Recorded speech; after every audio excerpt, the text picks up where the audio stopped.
Hello and welcome to the Unofficial Controller Podcast, your weekly gaming podcast, episode 149, the fantasy video game draft, biggest games of 2023 and how we rank them. With me, George, and as always joined this week by RGT, Bobby, and Seb, always picked first at sports to my do we have to have this guy. Guys, how's it going? Very well, thank you. How are you? Keeping well. Yeah, managing to stay above the breadline just in this ever increasingly tough world that we find ourselves in. I've had to sell off the East Wing to an all-girls school. Some would say it's got its perks. Some would say it's got its downsides. Quite how long we'll be able to keep this up, I don't know. Oh, that was a bad term of phrase. Anyway, before we end up with a legal suit, let's rip straight into this really chunky episode with a bite-sized portion. But before we get to that middle main course, we've got the starters. So let me ask you, gentlemen, what have you been playing? And who should we start with this week? RGT, what have you been playing, friend? Have a guess. Go on, I bet you can't guess. Grid Legends. Definitely not. My Little Pony. That's smashed up and in the bin. What about 1980s English Life Simulator Harvest Festival Edition? How did you know? Yeah, I've been. Harvest. I thought I'd have it done this week, but I've hit a bit of a stumbling block on it at the moment. So I'm stuck on a boss at the end of chapter 8. So I'm very close to completing. But I just cannot beat this boss. That's grating on me a bit, but I've got to do it because I'm nearly 100 hours in on this game. 100 hours. So yeah, I've been playing that. I'm off work this week, so I'm going to really try and get that done this week. Start something because I've got so many games. I've got a backlog as long as my arm I've got to play. So I need to be getting that done and complete. A little bit more of Need for Speed Unbound. That's wearing a bit thin, that game, I'm afraid. Mm-hmm. Gets worse the more you play it, doesn't it? Yeah, it does. You bang on, it does. I'm sort of I don't know if I want to carry on with it. Mm-hmm. It's almost like eating like ice cream that you think is like good at first, but then you realize it's too sweet. Exactly. Yeah. You play that first week and think, it's a little bit different. It's a little bit of a callback to the old Need for Speeds. And then you play the second week and it's the same again. And then you play the third week and it's the same again. And you're like, I don't know. It feels like a game that you'll complete after the fourth week and then be quite dissatisfied with it because you've already done this 4 times over. Do you know what I mean? I don't know. Mm-hmm. So whether I'll carry on with that, I don't know. And I've been playing a bit of retro as well on my PS1 this week, but I won't mention the game I've been playing because that'll be a forthcoming hidden gem. Okay. So, foreshadowing, like all the best dramatic things in the world. A little bit of foreshadowing. Okay, Let's park that. Let's turn to the cherub, the mighty one. Chronicles of a Gamer, you'll find him as on Instagram, where he posts weekly content, daily content, probably, as far as I'm concerned. Bobby, tell us, what you've been playing? The Callisto Protocol. I started that on chapter 5. Am I wrong? Is it a great game and I just don't know how to play it? It's okay. Yep. I mean, it's not really a horror game. It's kind of more action with some cheapy jump scares. Not to give any spoilers away, but as I play the game, I immediately don't trust my partner. Yeah. Just from the get-go. I mean, I could be totally wrong. I don't know. I mean, it looks nice. It plays okay. Combat's okay. It's kind of annoying sometimes. But, what about the whole really dodge mechanic? Like, I don't find the timing for that to be terribly good or easy to signpost. I mean, it's annoying, but I went to the accessibility section and I just put on like auto dodge. I just hold the button because I just don't like it enough to understand it. So I just want to get to the end, see what happens, and then move on from there. I'm playing now. Re-download Callisto Protocol. Go to accessibility options and pick. That was a light bulb moment. Hold down bump for cheat. Yeah. I'm playing on the hardest difficulty just to do like a one playthrough and then get the platinum and move on. But I'm not really impressed by this game so far. That's a shame. Everyone I know who's played that, everyone has said okay. The general consensus seems to be it's an okay game. That's a shame, really, isn't it? It is a shame. I mean, it looks nice. I mean, you could tell that he obviously the guy who made it is, the original guy who did the Dead Space. It's just not very Dead Spacey. The atmosphere is like, it's almost like you're watching like a B film horror movie set in space. Right. Do you think it's a bit overhyped because of his links to Dead Space? Definitely overhyped. Yeah. If he wasn't mentioned in the game, it probably wouldn't. It would fall off very quickly. That's my personal opinion. What else has tickled your fancy this week, Bobby? Just Elden Ring with my boy Marlon. How is your boy Marlon? Because he's an invested part of the show at this minute, so we need to see. He's doing good. Yeah, he's doing good. He's the faceless name that everyone wants to know every week how Marlon's doing. It's true. Yeah, he's doing all right. We need a T-shirt with Marlon on. It's true. The game is getting better now because he's leveling up now. He's understanding it. So by him leveling up makes my character stronger in his game. And now we can really do some damage. What about a series of T-shirts of like milk cartons, but with like Marlon's face on it and then Tom's face on it and stuff like that? What do you think? That'd be hilarious. Stingray. That'd be brilliant. Yeah, why not? It's cool. Okay. Well, if that's you done, we turn to the celebrity of the show. Here he is. It's Seb. Seb, last week you were in charge of a sweatshop. Rumor has it I thought you were going to let them go, but actually you've doubled them down and they've actually compiled the Fantasy League draft. Are you still feeding them eggs or have we run out of budget for that?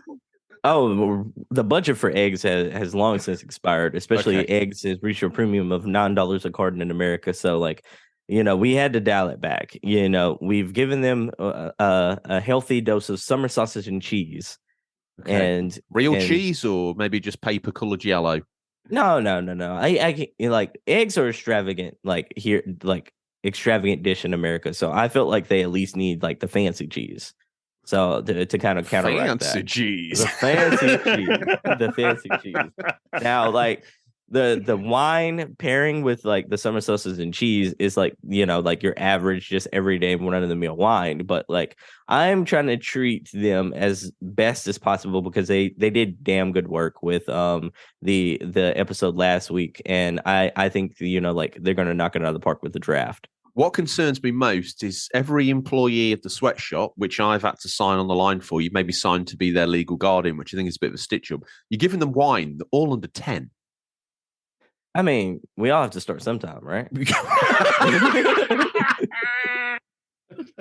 You're absolutely right. We do.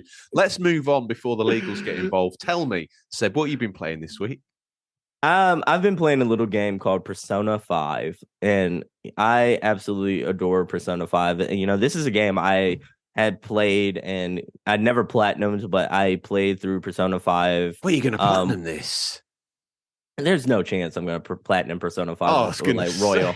I was just like, no, like it's a massive game. It's an immensely massive game. But like in preparation for Persona 3 and Persona 4 being re-released for the upcoming next gen consoles, and I've decided, I just wanted to feel that goodness again. I wanted to go back into that world. I wanted to like explore Persona 5 Royal again and kind of like, decide who's going to be like my team, who am I going to talk to, so who's the connections I'm going to make, who's going to be my waifu, everything in between, so I absolutely adore Persona 5 Royal, and considering I never got to play 3 and 4, I am like highly anticipating those games released on Game Pass this coming up week. I think 4 will be an easy transition for you, but 3 is just one step further away from probably the goodness of 5 that you know and love. But there's still an element of good game in there, obviously. Was 3 the one on the PSP?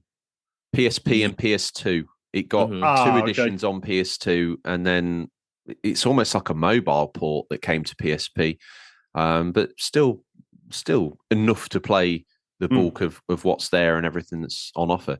Anything else other than that fine Persona goodness? Yeah, I mean, RGT, just to answer your question, like on Game Pass specifically, Persona 3 Portable, the portable edition is coming to Game Pass, and then Persona 4 Golden is going to be the ones. So, like, the big beefy versions of both games are really going to be on Xbox Game Pass, PlayStation, and Switch, in the upcoming week. But like, like I've been playing that, and I've been playing a couple of indie games that I got some review codes for, and I can't wait to shout those out next week when we do our indie game showcase. Yes, because this is scheduled to be a massive episode. We're going to let everyone know, don't panic. The guys will be there with their hidden indie and retro gems, just as always. With that said and done, it's time to tell you what I've been playing. Now, let's start with the bad. WWE 2K22. No. Don't let me describe to you why this is a steaming pile of dog poo being wheeled in on a corpse of dead people. I was playing 17. You're like, I can't believe you're doing that. 22's out. And yeah, brilliant. I used my PS Premium to go in there and check it out. And first of all, I downloaded it. I thought this looks great. Well, no, the career mode is awful. It's really weird storylines, crowbarred in. The create system is mid. It's not for me. I look at some of the things that people have created, and it's like, wow, that really does look like Donald Trump. Why would I want to play him through a career mode? I don't know. Some of the interactions between the characters is a bit odd.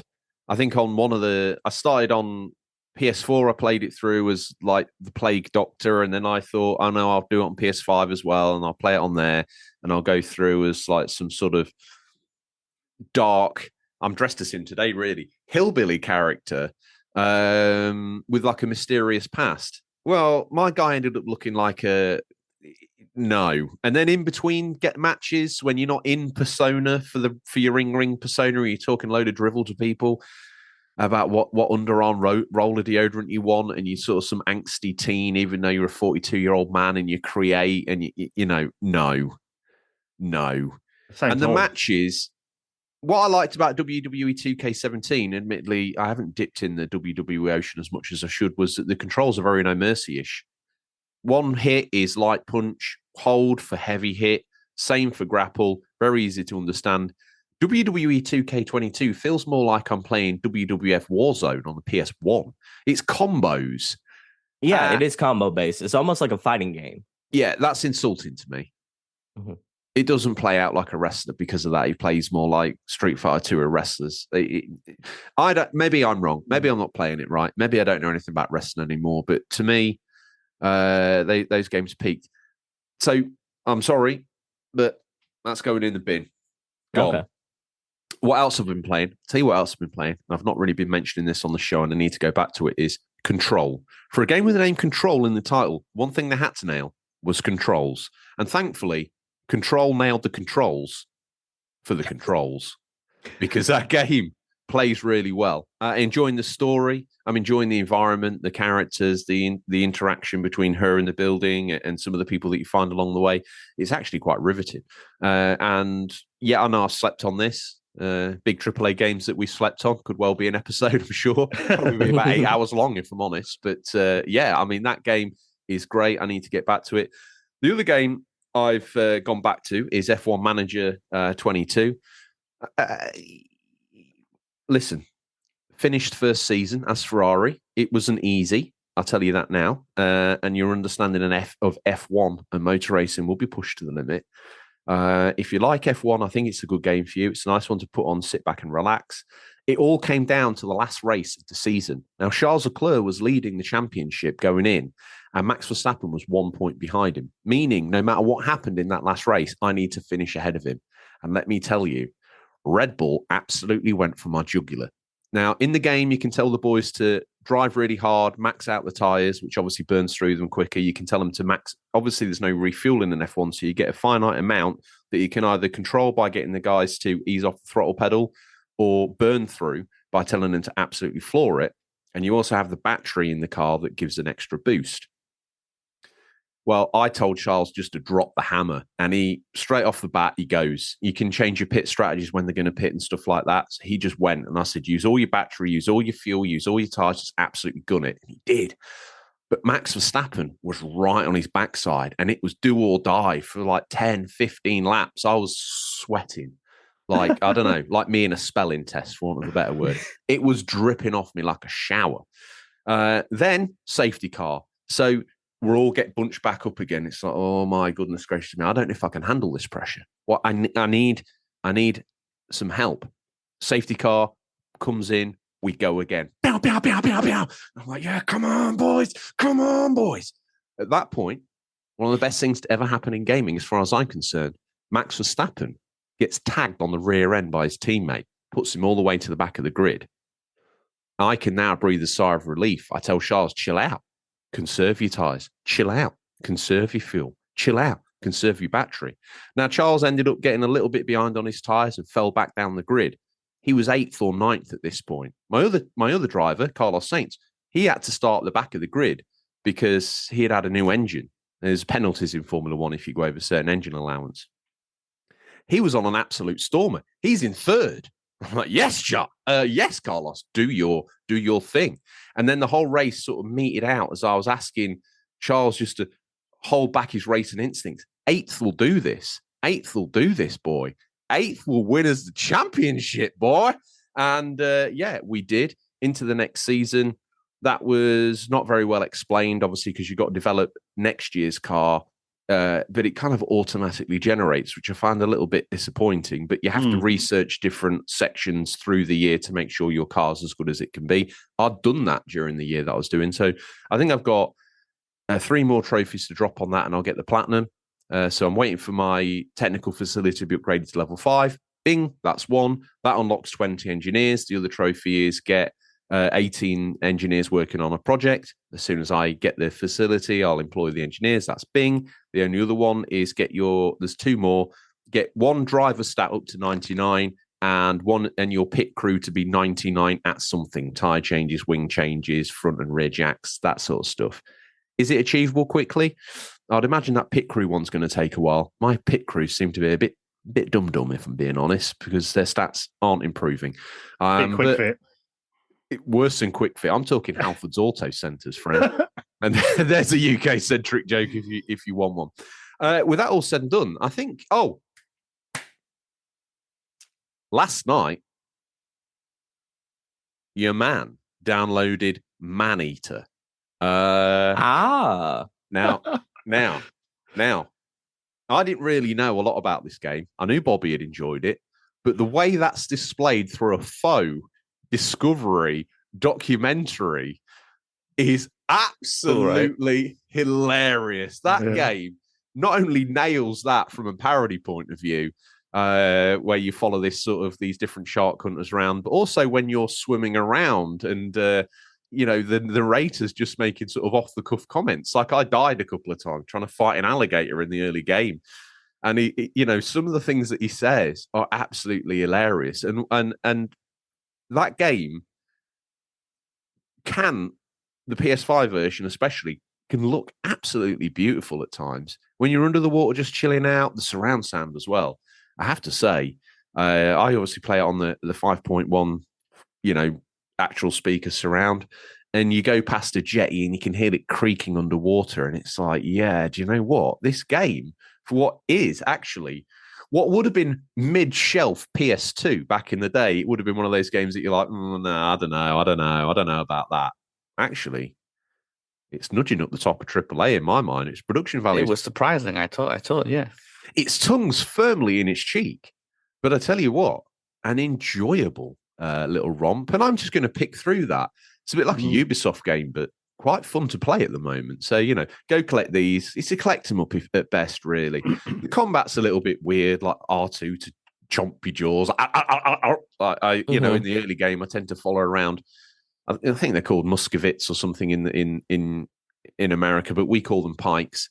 I tend to just swim around one of these guys. If you listen on the audio show, that's me chomping my teeth several times in the air. This is probably not translated very well to you as you're driving down the A15, but you'll work it out when you play the game. With that all said, quick questions for you, George. Yo.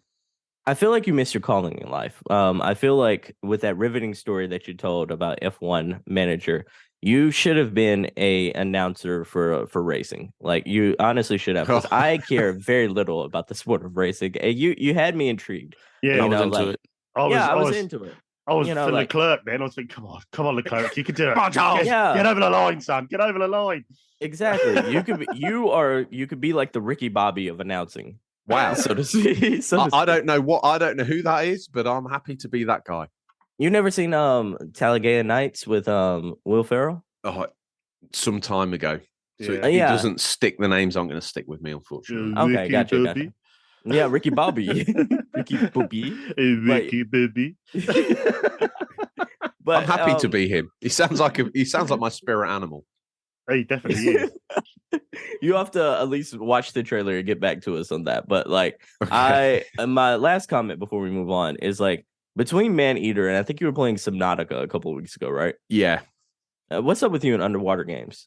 I don't know. I thought as I selected it, hang on a minute, another underwater game. Because admittedly, Subnautica, it bit hard at first, but considering that I've done many, many, many, many hours in No Man's Sky, I just kind of felt like it was just a bit of a cheap version of that, really. They're probably similar games in many ways, you know, the crafting and all that. But I didn't really feel the intrigue in diving any further down on that planet as much as I did getting off a planet and finding another kind of planet in No Man's Sky. That loop was more interesting to me. The Subnautica one is interesting, but not to the point where I'd want to get on board and grind through all that unnecessary resource management and building. It's gated as well, obviously, progression wise. You know, you can't build the submarine straight out the gate. You have to build the mini submersible or the sort of swim assister, and then you can build the mini submersible, and then you can build a big submarine. And as much as the appeal when I started playing it was to have the big submarine, when I actually got into the nitty gritty of picking up the individual stones, it was like, that's not really got me, unfortunately. I just wonder what's going to be your next underwater adventure, because it seems like there's a theme of like a underwater theme every single week where you're diving into just like exploring the next underwater game. So are you going to go back and play BioShock after this? I've actually been thinking about that, but no, I'm probably more likely going to play Bathtub Simulator 2023. I like it. It's probably on Steam, let's face it. With that all said and done, seeing as we have no hidden gems this week, let's tear through this next hors d'oeuvre before the main meal. Let's say it's the news. We scour the very darkest regions of the internet to bring you the latest stories. First off, tradition dictates that I'm going to throw myself on the sacrificial news sword first. So dust off your roadie run. Cast your mind back to this time last year, and you may remember that rumours began to surface about a potential Gears of War remastered collection coming to the Xbox. This rumour was courtesy of journalist Nick Baker over at Xbox Era, who believed the collection would be arriving in 2022. Obviously, that didn't end up happening, with no kind of reference made to Gears of War collection at the Xbox and the Cedar Showcase 2022, but Nick is still convinced the collection is in the works. Here's what he had to say on the latest episode of the Xbox Era podcast this week. I got in trouble for mentioning the Gears collection because it was so early. That's why. When that rumour mill first happened, I was only supposed to say another Xbox franchise is going to get the Xbox Chief Collection style treatment. But yes, I'm not backing down. It's still happening. Nick then went on to discuss the rumour a little more on Twitter. I'm currently not allowed to give much more detail than it's happening at the moment. I'm working on loosening the grip, but even as someone who isn't a big Gears fan anymore, what this is should be really awesome. Add even better adjectives for Gears fans. Fresh doubt was cast on the existence of the Gears collection by Windows Central. Jez Corden, friend of the show last year, suggested he didn't think a Gears collection was happening. Maybe someday, but not now. But as you can see in the quote above, Nick still seems confident that we'll be seeing it at some point. We'd suggest not getting your hopes up for a Gears appearance at the Developer Direct event this January. Then who knows? Maybe we'll get a tease later this year from the Coalition. We and I really hoping this is the real deal. Guys, for me, one of the stronger franchises Xbox has put together. It's new. It was new and fresh in the 360 era. The first Gears of War hit hard. Gears 2 hit harder than that. And Gears 3 finished off the trilogy well. We're a couple of games on from that now. But I think that these games deserve their place on the pantheon of Xbox games. And, you know, to be argued, possibly in my mind, their stronger franchise. What do you think, guys? Stay with us. We'll be right back. Do you like video games, podcasts, and reminiscing? I'm actor, video game writer, and total sweetie pie Connor Savage McCabe, and on each episode of Call Me By Your Game, I sit down with a guest for an intimate look at a special game from their past. Did you and your dad beat Spyro the Dragon over the holidays? Or was Halo 4 the one thing that united your roommates during your senior year of college? Stories like these are what Call Me By Your Game is about. From video game content creator Janet Garcia to Hades voice actor Courtney Vinay's, I interview wonderful comedians and game industry friends about these memories. Check us out wherever you get your podcasts, and maybe someday you'll call me by your game.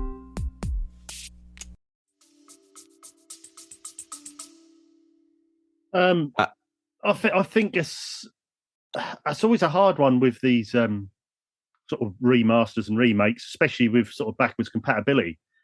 Because, how far do you go with the remaster and the remake when you can?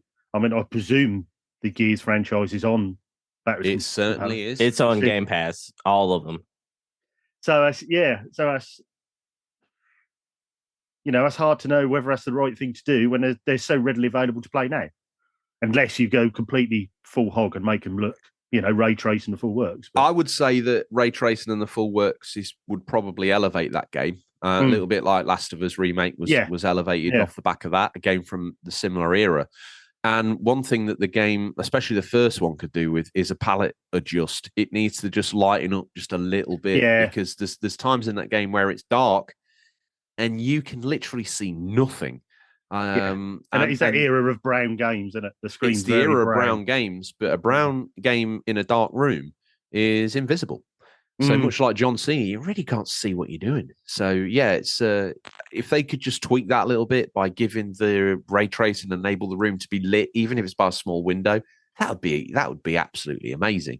And to anyone who's not played these games, you need to make sure you give them a good go, because there's something about that sort of macho brotherhood that goes on in the game, and actually the compelling sci-fi story in the background that makes her pretty interesting series of games, if I'm honest.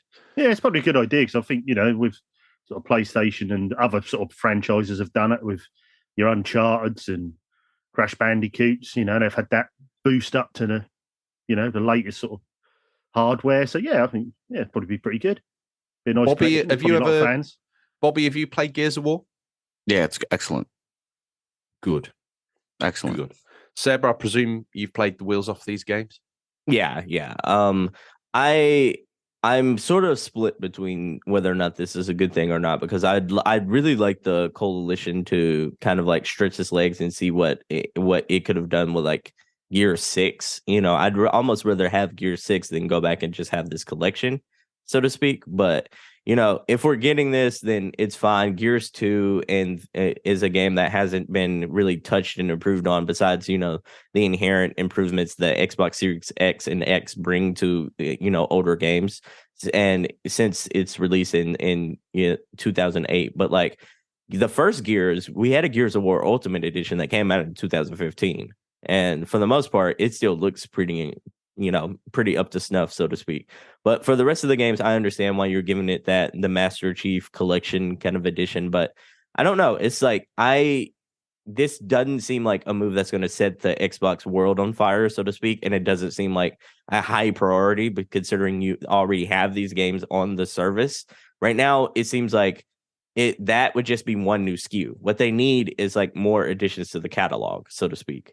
So it doesn't seem like it should be priority right now for Xbox, but it's a nice, it's like icing when you need. It is icing from a monetary point of view. You're absolutely right. They're all still on there.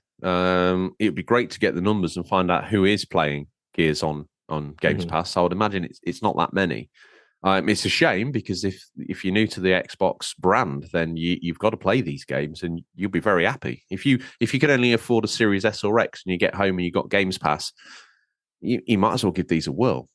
But yeah, I see your point. At this point, they're already free on there. And this is one of the things I see with Games Pass and PlayStation Premium. You put the games on there. How then do you extract money if most of you people are subscribing to a service? Because every time you put more content on, the $10 or $5.99 or whatever it is, your profits slowly getting eroded away. So every time you give more content, you can't up the price. So maybe this is a cheap win for them, just rejigging the games they've got and putting them on, splash it on a couple of buses, put it on a couple of subway stations. Hey, look, the new Gears remake or collection. It seems odd. Maybe it's a collector move. I'm not even sure. But yeah, who's taking this next slice of news? I got you right here. Prepare to forsake your HHD. If you plan on picking up Forspoken when it launches later this month, keep in mind you might have to make a fair bit of room for it on your PS5 SSD. According to the reliable PlayStation Game Size on Twitter, the action title weighs in at a rather large 87.3 gigabytes, putting it up there with some of the console's heftiest games, many of which hover around the 100 gig mark. Of course, the file size could be cut down by the time Forspoken releases. We don't know yet if there are any pre-launch patches planned. In the meanwhile, it's worth noting that there is a playable Forspoken demo on the PS Store right now, and thankfully, it isn't a huge download, although it is still quite demanding at 30 gigs.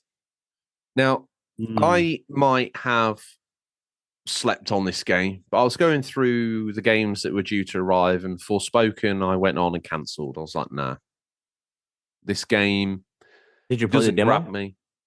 I haven't played the demo, but okay. I just think to myself, I don't have the time for this, and to be honest with you, it's not really grabbing me. Last year, mid last year, when I think it was, I pre-ordered it, it was like, yeah, okay, brilliant, exciting, there's not much else happening.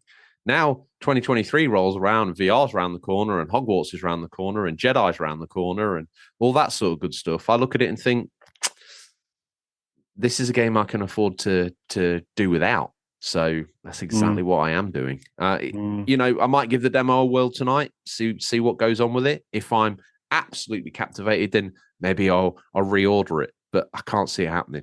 And plus, it'd be nice maybe come June, if it's come down in price a little bit and things are a little bit sketchy game-wise, yeah, I'll give Forspoken a try. What about you boys? Is it in your pre-order pile? Heck, you know what? Might have even be in your fantasy draft. Yeah, we'll get to that coming up. I think Forspoken is a game that it rubs a lot of people the wrong way because of the dialogue in the game and the way that the main character speaks is very almost millennial and almost it almost feels unnaturally so. But like I do want this game to succeed, especially as like a chocolate man and a person of color. We don't get very much representation in video games as main characters. And considering this is a main character like that, I hope that the game succeeds on that front.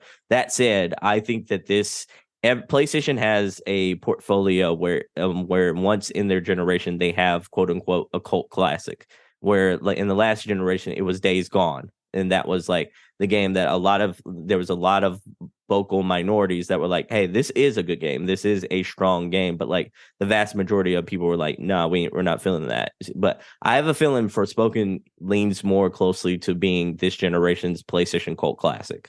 Wow. That's bold. Bobby, are you going to grab Forspoken or is it an instant pass for you? Pass. It's a shiv in a corridor as far as you're concerned.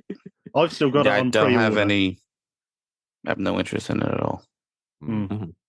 RGT, are you mildly curious? Yeah, I still got it on pre-order, and I have had a little dabble on the demo, and I find it. I wouldn't say it's grabbed me. I'm still gonna keep my order in. I'm still gonna buy because I think it's something a little different. I think, and I think I'm intrigued by it. Even when I played the demo, I thought there's something here. I think it might be a slow burner with me, but I think I could.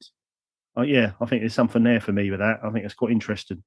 The action screams like Final Fantasy, like especially Final Fantasy 15, like that kinetic movement and such like that. I think people are really going to like the action of this, but not necessarily the narrative.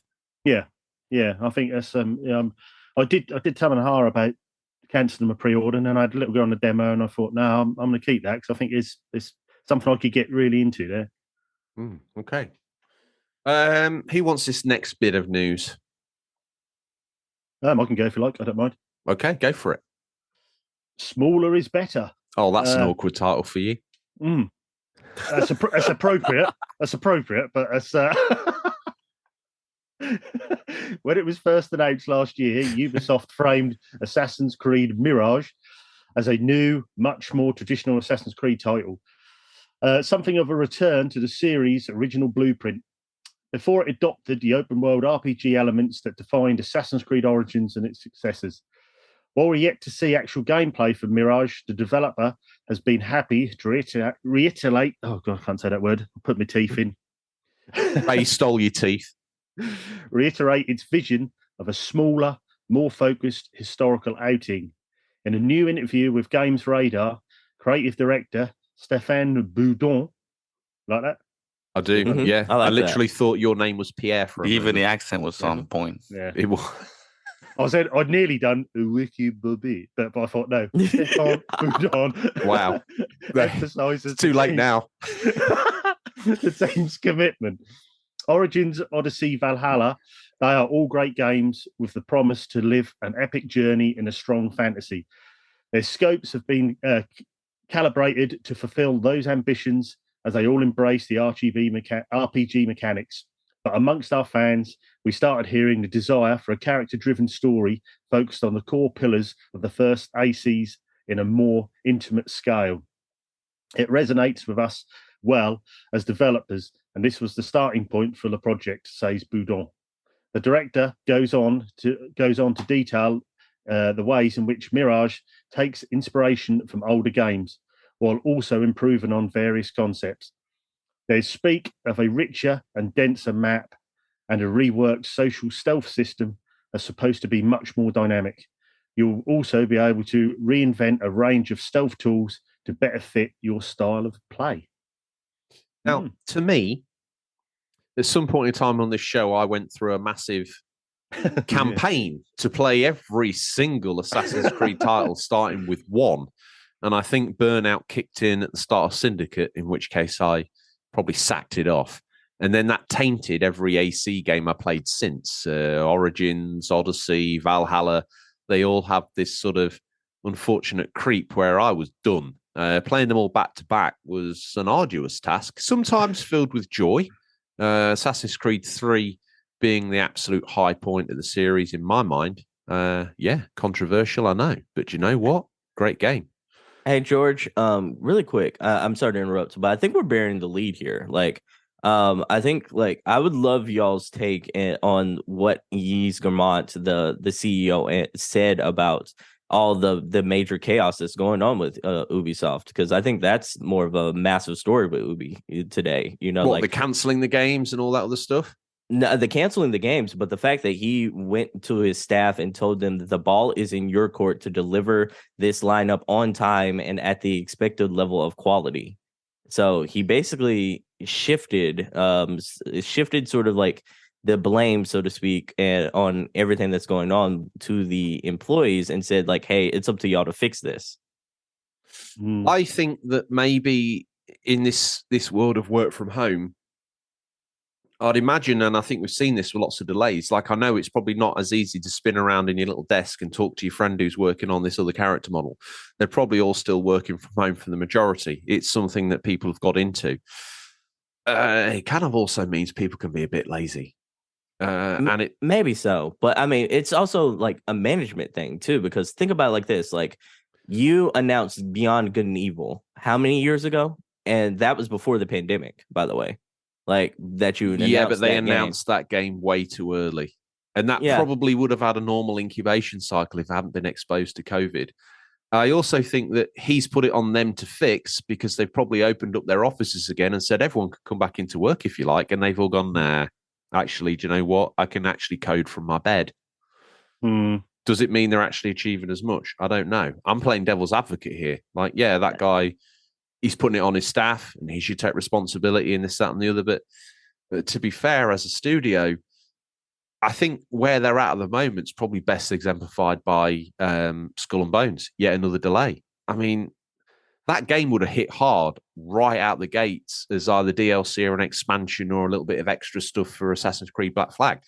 who even really, and that got everybody into pirates. Everyone was like, yeah, I love it. Need more of it. Want to be more of a pirate. Want to take over more ships. Want to do this, do that. Live my fun, live my pirate fantasy. So much has happened since then. So many games have come out. The zeitgeist has changed. No one's really, apart from a couple of guys with Peaky Blinders haircuts, giving it the Billy of Tea on Instagram. No one's interested in pirates anymore. No one. I also think like it is on management, so to speak, to curate the catalog, because they are deciding what games are put out or are putting out, so to speak. Like it's up to them to decide, hey, we're going to continue making, like you said, Assassin's Creed games that kind of have a little bit of repetition there that don't necessarily feel like innovative to the market. It's up to them to decide, hey, we're going to create Far Cry games to where like, hey, this is just a safe game that we're putting out that might be fun, but let's face it, Far Cry wasn't going to win Game of the Year. It wasn't even going to be a Game of the Year contender in its best state. Like, and let's face it, like it's up to management to decide we're going to continue forth with Watch Dogs, despite the fact that we've had 2 Watchdog games out in the market that's shown that the market is not there for this franchise. So it is up to the management to decide like, hey, we didn't pace our games out like at the launch of our new consoles. We basically put like 4 games at the start of the launch, so we had nothing to show for it in holiday of 2022 but Just Dance and Mario Sparks of Rabbids, when they could have paced out the cachet of games instead of having Immortals. Yeah, but you're thinking of those games from a critical response, a gamer that likes to game, wants to see great stories. They're probably looking at that from, those games aren't going to review terribly well, but they're going to sell gangbusters because everyone's granny wants to have a little hoedown at Christmas. But I think that's an interesting response, and I like that take, because like my next point was going to be like, Ubisoft's market is not showing that people are responding well to those games. And the fact is like Watchdog Legion, for example, like released, I think it was like October of that year, and then dropped down to $20, but by the time the holiday season was over, and that was its permanent price. So I think the market is showing them especially that there's not an appetite for those type of games. And so I think it's a like both the critic reception and the market, I think they're trying to work out, let's face it, you could make Assassin's Creed Mirage on a relatively low budget with quite a small team. Tight team, small team, keeping it small, keeping the storytelling quick and sharp. You've already got a character in there people have invested in with Valhalla. To make Origins, Odyssey, and Valhalla cannot be easy. No matter what people's opinions are of those games, they are massive. And the content they've poured out for those means there are hundreds of hours in there for people to see and do. People, even in the show's own community, have poured hours into those open world games. For me, they've lost a little bit of the je ne sais quoi of Assassin's Creed. The original Assassin's Creed and the sequel, especially up until 3, really, it was tight. It was interesting. You kind of went from story to story. Yeah, there were collectibles and bits and bobs to chase along a rooftop, but it wasn't like a huge game. Valhalla's, what blew my mind was in Valhalla when you went through to where the gods live. That was a whole game in itself that you went and had a little dream after taking some gone off wine in some witch's tent, and all of a sudden you find yourself in Asgard. Yeah, I mean, yeah, I sort of find with Ubisoft, I think they find a new genre or a new game or a new system, and then they seem to rinse and repeat it until there's nothing left of it. So they done the Assassin's Creed, and they were knocking these Assassin's Creed, and the sales went, people weren't interested. So they redone it, done the open world in Origins. I loved Origins, thought it was brilliant, but then you got Odyssey, and then there was even more fetch quests, even bigger map, and then you get to Valhalla, and it's even bigger and big, and they seem to keep repeating it until there's nothing left of it. And I sometimes find that affects the sales, because I know they've been mentioning their sales are down, and I think sometimes you need to go in with 2 or 3 really stellar games and move on to something else. Let's bring it back to the news via Bobby. Let me ask you this question, Bobby. As someone who's played a lot of the Assassin's Creeds, enjoyed Valhalla, this game being shrunken down and really taking place in one city. Is that a good move, a bad move, or do you just wish it in hell? I mean, it's a good move because Valhalla was just too much, ridiculously big. It was too much, and then you're no longer like an assassin, you're a Viking. So the whole storyline just got out of whack. I don't even know what the hell's happening anymore in the story. So yes, I think stringing it down was good. When I played Odyssey, I got the free remaster for 3. Yes. And I played 3, and I'm like, Jesus, why didn't it continue just like this? To me, it was the perfect sized game. I also preferred the repositioning and the close in of the camera. It framed it and made it more movie like. I thought it was really well done. I think Valhalla was okay. Valhalla was okay. It was decent. I was excited about it, and as I'm playing it, I'm like, I by accident killed a priest. Killed on the priest. We're going to desynchronize you.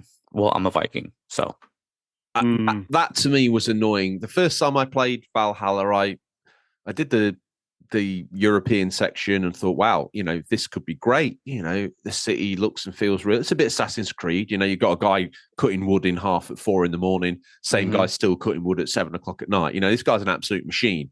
It's that sort of almost museum-like quality or animatronic-like quality of the Assassin's Creed games. It's not Red Dead. These people are literally going to be feeding their dog for 24 hours a day, 7 days a week. There is no break in these guys' lives.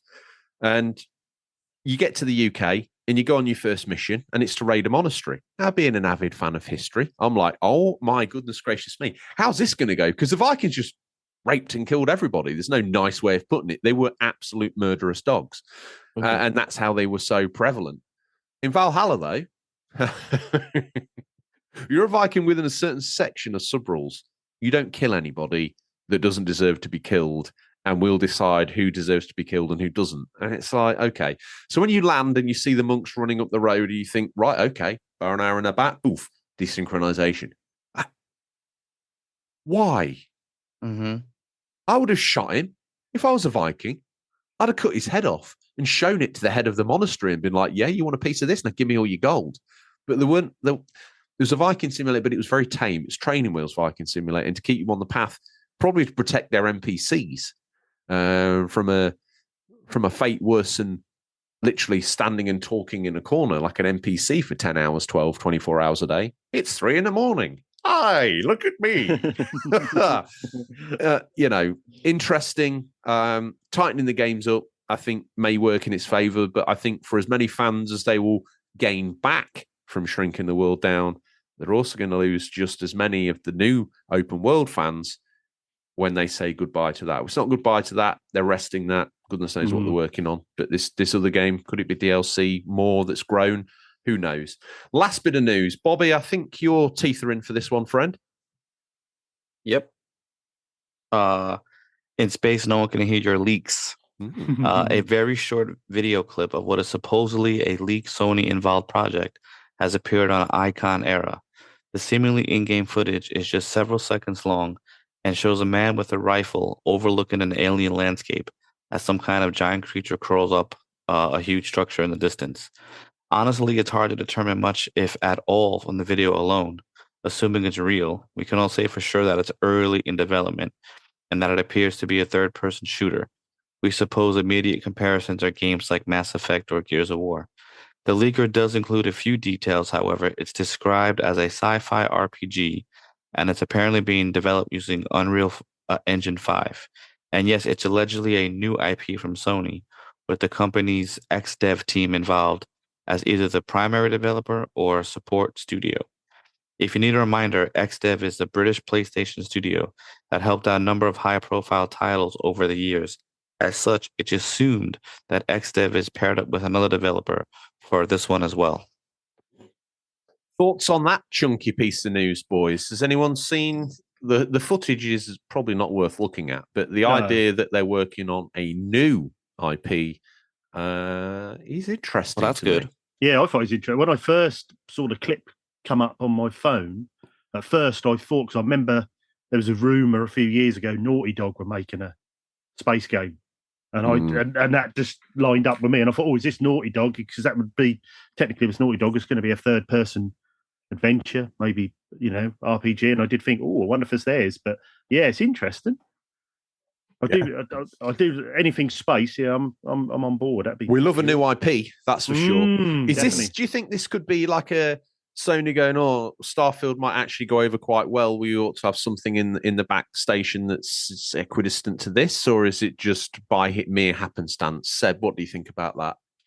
I think this is going to be I'm gonna be honest. I think this is a studio by Haven Games, the studio by Jade Raymond, who is famed for her work on the Assassin's Creed and Watch Dogs franchise. I think this is the multiplayer that she's working on. I think Naughty Dog is squared away with doing the Last of Us, their Last of Us multiplayer game faction, so to speak. I think this is Haven Studios' new project, and I feel like I don't necessarily know where Sony is going with this, other than the fact that I know that they feel like they're going to lose the Activision acquisition battle eventually. I feel like this is them hedging their bets on going and having their own multiplayer, I guess you could say, suite of games, because they have this. They're going to have the Bungie's, all the Bungie's like franchises and such like that. So I feel like this is just them just hedging their bets and really diving into the multiplayer space. Bobby, if it's a multiplayer space shooter game, does that grab your goat? Does that make you say, that's not what I came for? No, I don't really do online anything.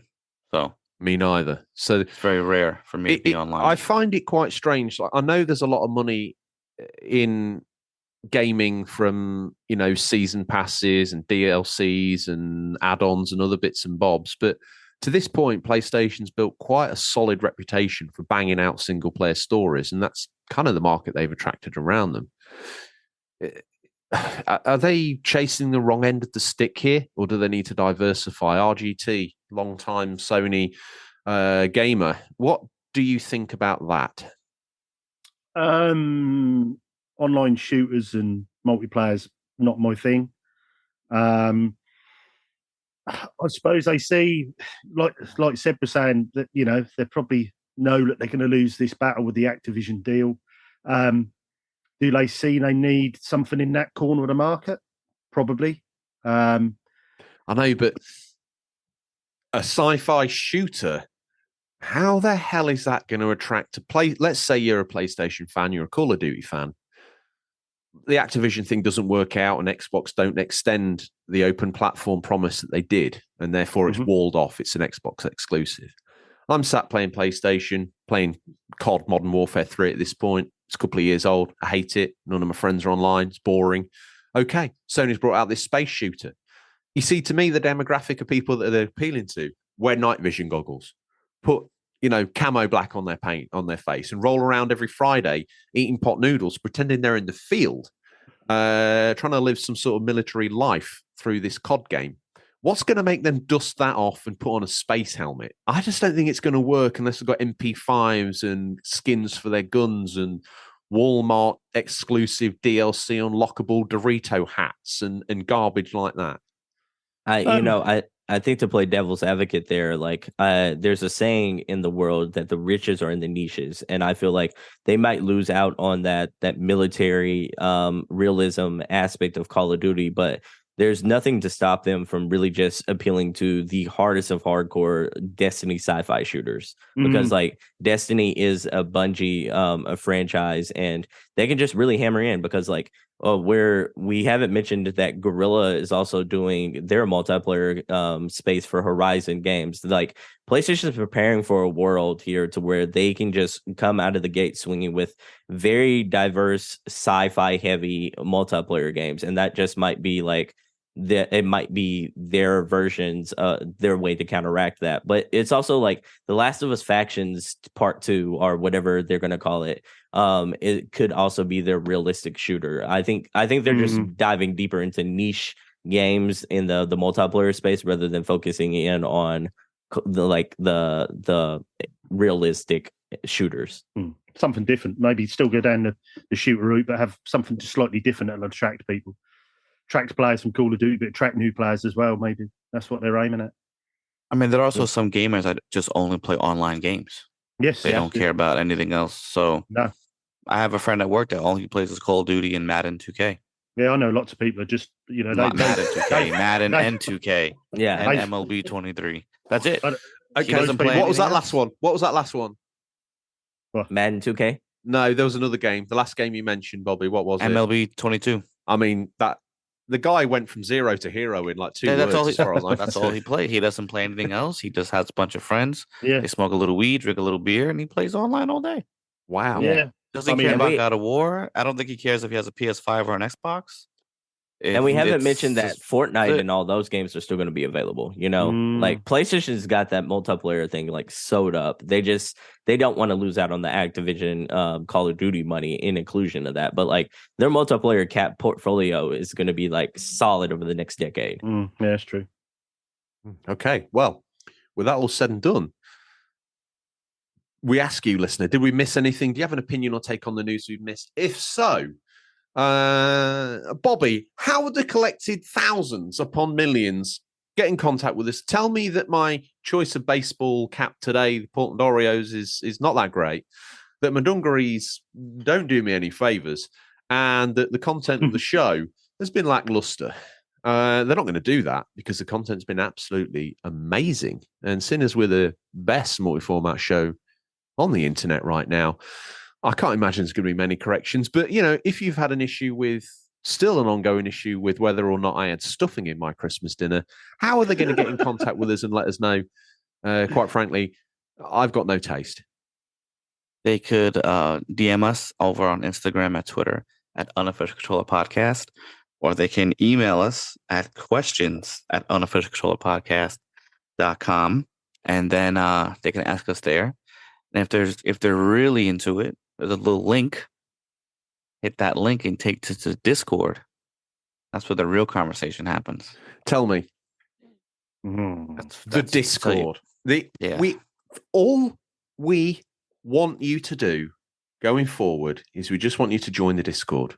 No ifs, buts, or maybes. I'm not going to hold your dog to ransom or anything like that. Or I could do if it floats your boat. I've got a couple of dogs ransom already. What's 3 dogs held ransom to a man like me? Nothing, is it? So if you want me to hold your dog ransom, or you don't, join the Discord. One of these dogs is going to be an ex-dog, and I think that means death. Okay, I'm not exactly sure, but I think it does. With that all said and done, that was the hors d'oeuvres, the starters, the palate cleanser. We arrive now at what can only be described multiple times, week in, week out, as the meat and veg of the show, the feature area. And this week, as we mentioned at the start, Seb had some 9-year-olds in his cellar. Not like that. No, he's actually employing them to do spreadsheet crunching. Let's just clear this up right now. Mm-hmm. And these guys have been working night and day. Last week, they did that for the Ponces, the UCP Game of the Year. And now they've done it for this exciting. That was me like Chef Ramsay punching my fist into my open palm.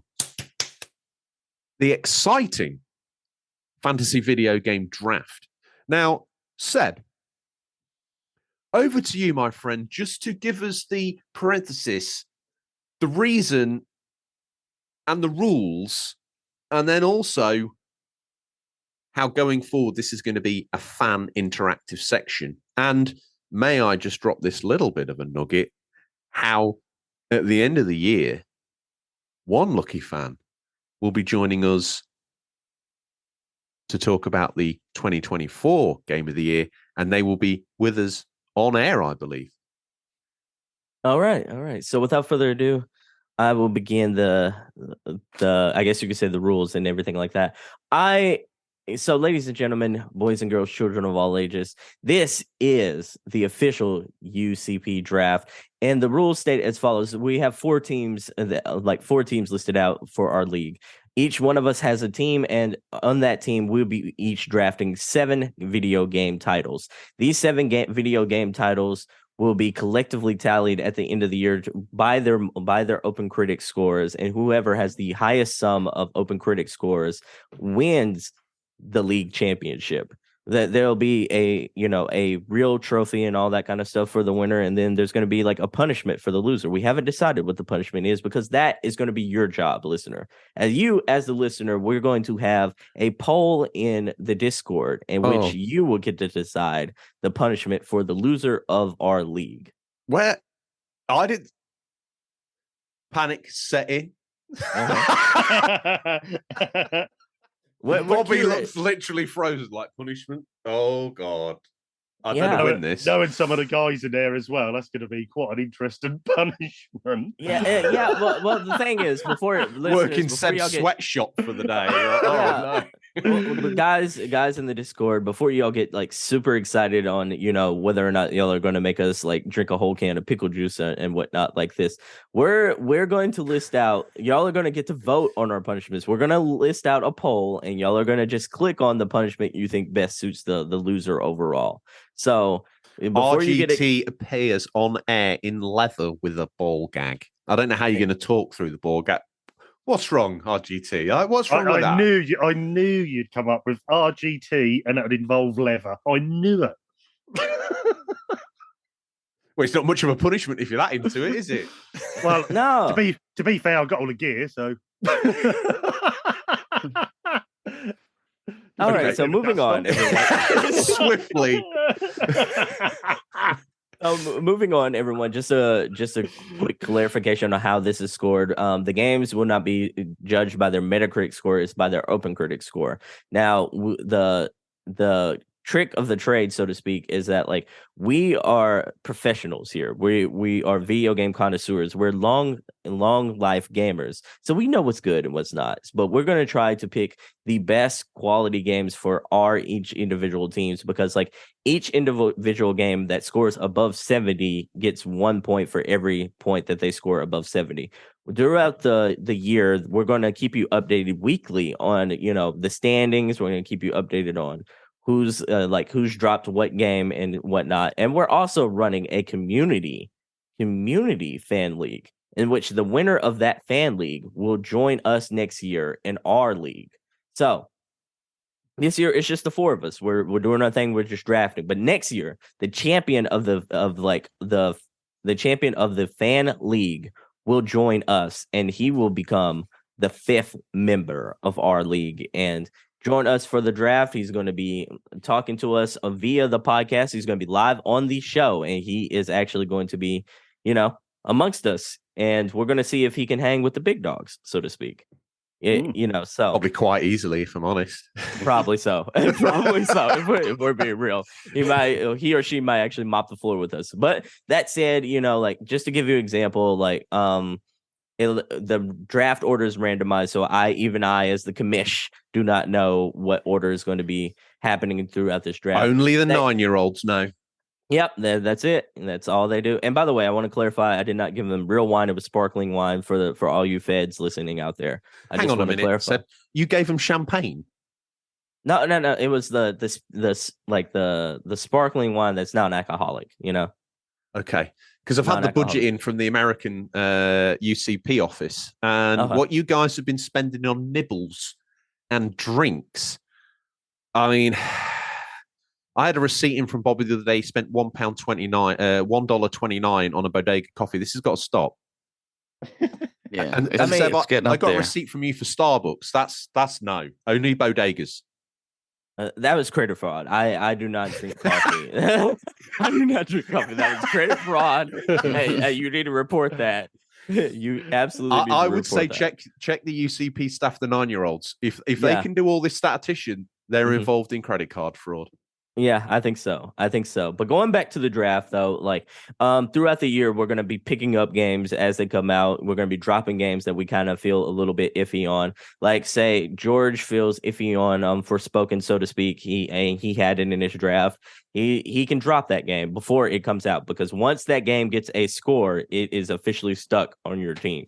So all that said, The key is draft. We're going to draft well. We're going to think hard, and we're going to think wisely, because we do not want to suffer the wrath of you listeners, and we do not want to suffer that punishment at the end of the year. And also, it's bragging rights. We want to be the best of the best, and here at the Four, we're already kings of the gaming community. We want to just prove our mantle here.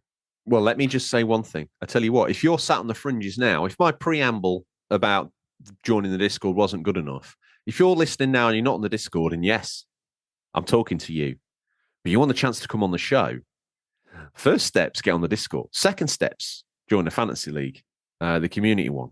The step after that is winning it. Step after that, if such a thing is a prize, I don't know. You get to share a screen with me.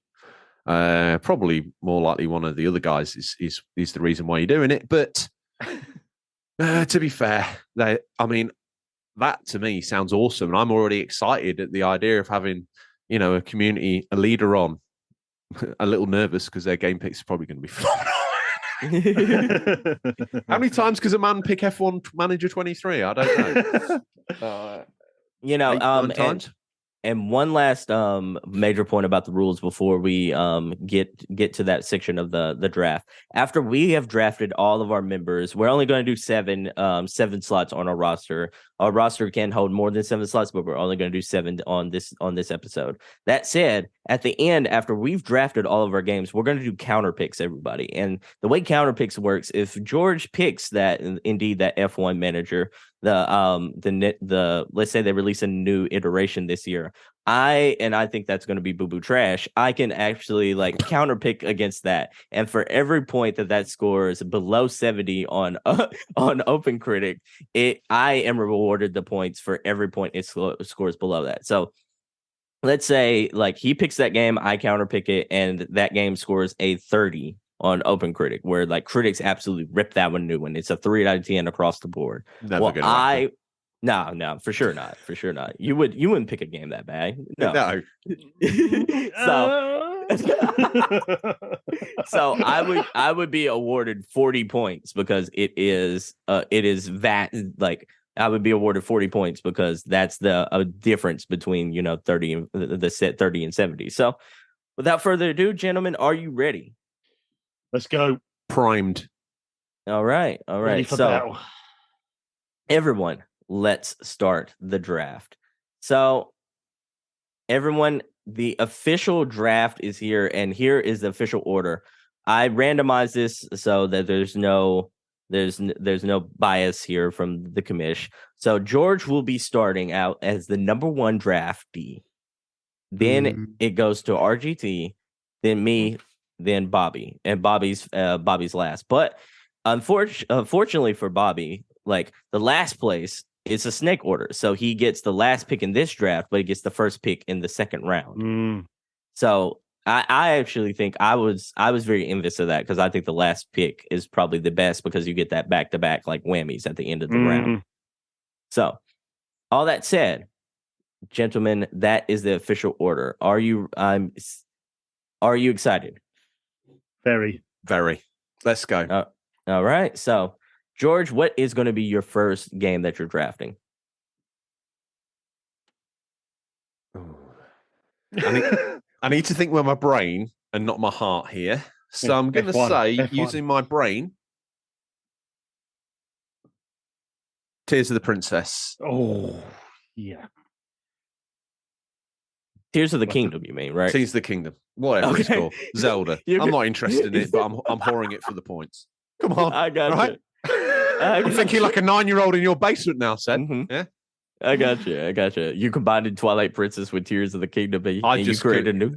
The only interest I've had in Zelda was Ocarina of Time. That was phenomenal. After that, I fell off the wagon a little bit, to be fair. Okay. I like that. Yep. So, all right. Tears of the Kingdom. I'm updating it now. All right. Our next up is RGT. He's looking at the list right now, everyone. What game will he choose? I am going to go with, I think this is more my heart of my head, but I am going to go with Marvel's Spider-Man 2. Ooh, what's the thought process there for you? Hang on a minute. You're not allowed that, because That's on my list. No, in there. Zelda was on mine, but that's gone. So, right. Whammy. Oh, it's got straight dirty, has it? Eye for an eye immediately. Fine. Okay. Right. Well, let me take my UCP pencil and let me put a strike through that. Gone. Okay. Yeah, that's gone. Yeah. Okay. So is there a certain reason you picked Marvel Spider-Man? Is it just the love of the game, or you feel like this game's going to perform well? The original Spider-Man PS4 and Miles Morales were just superb games. Two of my most favourite games. I think this one's going to be the same. I think it's going to grade very highly. I think that's going to score high, that game. Definitely. Oh yeah, I think that's a solid pick. A solid pick. I think for my first pick in the 2023 draft, the team of Tacos, Games, and Chaos, which is me, everyone, is going to select. I'm going to pick the Resident Evil 4 remake. Good choice. Great choice. I feel like that's probably the best Resident Evil game of all time, and I feel like nostalgia is going to kick in, and everyone's going to love that game. And the remakes they've done so far have been strong, haven't they? So that's gonna be a good game, man. There hasn't been a bad one so far, so I think that'll score pretty well. Bobby, you are up. What is going to be your first pick? Octopath Traveler 2. Ooh, I like that. Damn, that was on my list. That was on my list. Oh man, I had that on my list as games to draft as well. Yeah. Is that one you're gonna play, Bobby? No. What you got to remember is Bobby's a gamer. You stick a game in front of him, he's going to crack it wide open. And Octopath Traveler is the route to cracking the Fantasy League wide open. Fans, if you're listening, don't make the mistakes RGT made. Yeah, don't play this game with your heart. Yeah, it's a silly move. Mm-hmm. So Bobby was last in the first round. He's first in the second round.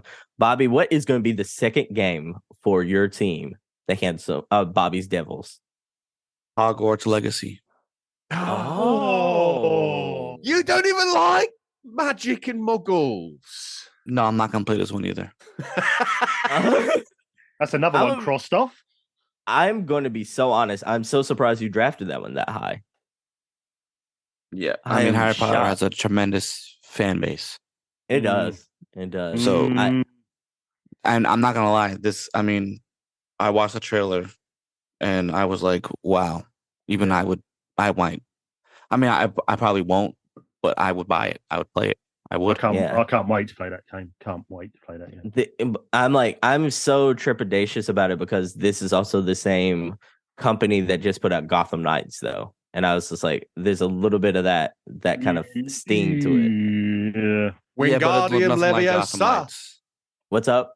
Doesn't look nothing like Gotham Knights at all. It doesn't. It's just so I'm not really worried about what they pulled out because Manchester was trash last year. Now look what happens to them now. I like that. I like that. You're only as good as your next game. Yeah. So it is my turn. It's my turn, and I'm going to pick just a little game, a small little project that, a team has been working on, a game that's probably a lot of people's most anticipated game of the year. I'm going to pick Final Fantasy 16. Good one. One call from me, right? One call from me, and one of those kids in the sweatshops has been hypnotically programmed just to come up and slit your throat. All right? That's all I'm saying.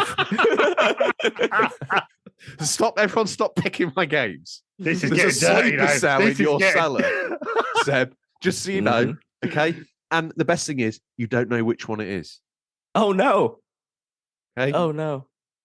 I've always suspected a couple, but I'm not sure. When I send someone deep undercover, it's the one you least expect.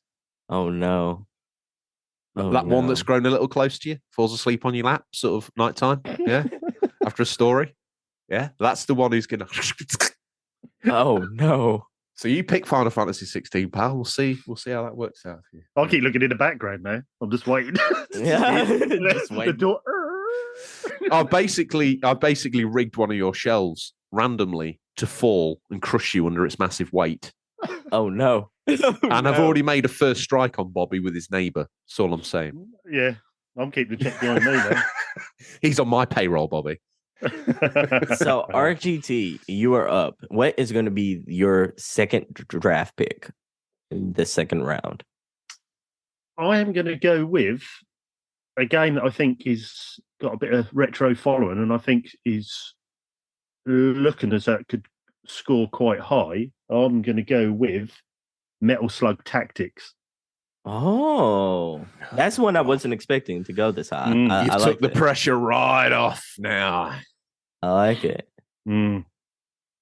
Yeah, I feel like that's a good sleeper pick. Yeah, I feel like I want to throw a few sleepers in. I think that's where you get your points. If you get them games that are not expected to score big, if you can work out which ones they're going to be and you get big scores on them, I think that could be the difference come the end of the season. I like the thought process. George, you are up. Okay, I'm panicking now. You were talking all that hot trash, and now you're not. Yeah, hang on. This is the top general strategizes. That's what he does, and he makes fake moves just to get people a little bit nervous, take them off edge. I think I got you. My company, Stingray Rentals, okay, is going to announce its next game, and it's going to be Jedi Survivor. Oh, going big again. He's going big. I'd have sent the Ray your direction. That was going to be my next game. That was on my list as well. All right, George, you better be prepared because you are on the clock once again because it is your turn because you are the first draftee for round number 3. To that end, then, something that I think a few of you might have slept on. I think I can get away with this. There's 2 titles here I could have chosen, but I'm going to go with this one. Horizon Call of the Mountain. Oh, PSVR 2. Oh, really? I wasn't that confident with that. Oh, RGT. So you know, drop your pants and prepare for a flogging, friend. I already have. RGT. I think that might be a counter pick towards the end of the show. Yeah, a potential counter pick there. We'll see. Yeah, you picked that game. You'll see it. 10 out of 10. I'm very interested if a lot of people are going to get their hands on it because, like, man, that install base is going to be low. Doesn't need to be. You only need 1 review on OpenCritic, so I'm giving it a 10. That's true. That's true. Me, don't you worry. I'll be writing reviews to RoboCop Rogue City at 3 a.m. one night. Don't you worry. RGT, you're up. What is going to be your draft pick for round number 3? I think I am going to go with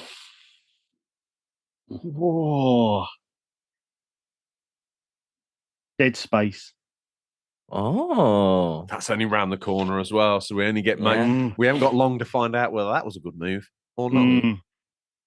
Yeah, I like that. I think especially with how Callisto Protocol has not really lived up to hype. I think people are going to be on Dead Space, and if that's good, that's going to score high because that's the game that they want. I like that. I like that move. I think I'm going to go for the throat here, so to speak, to take a praise from George.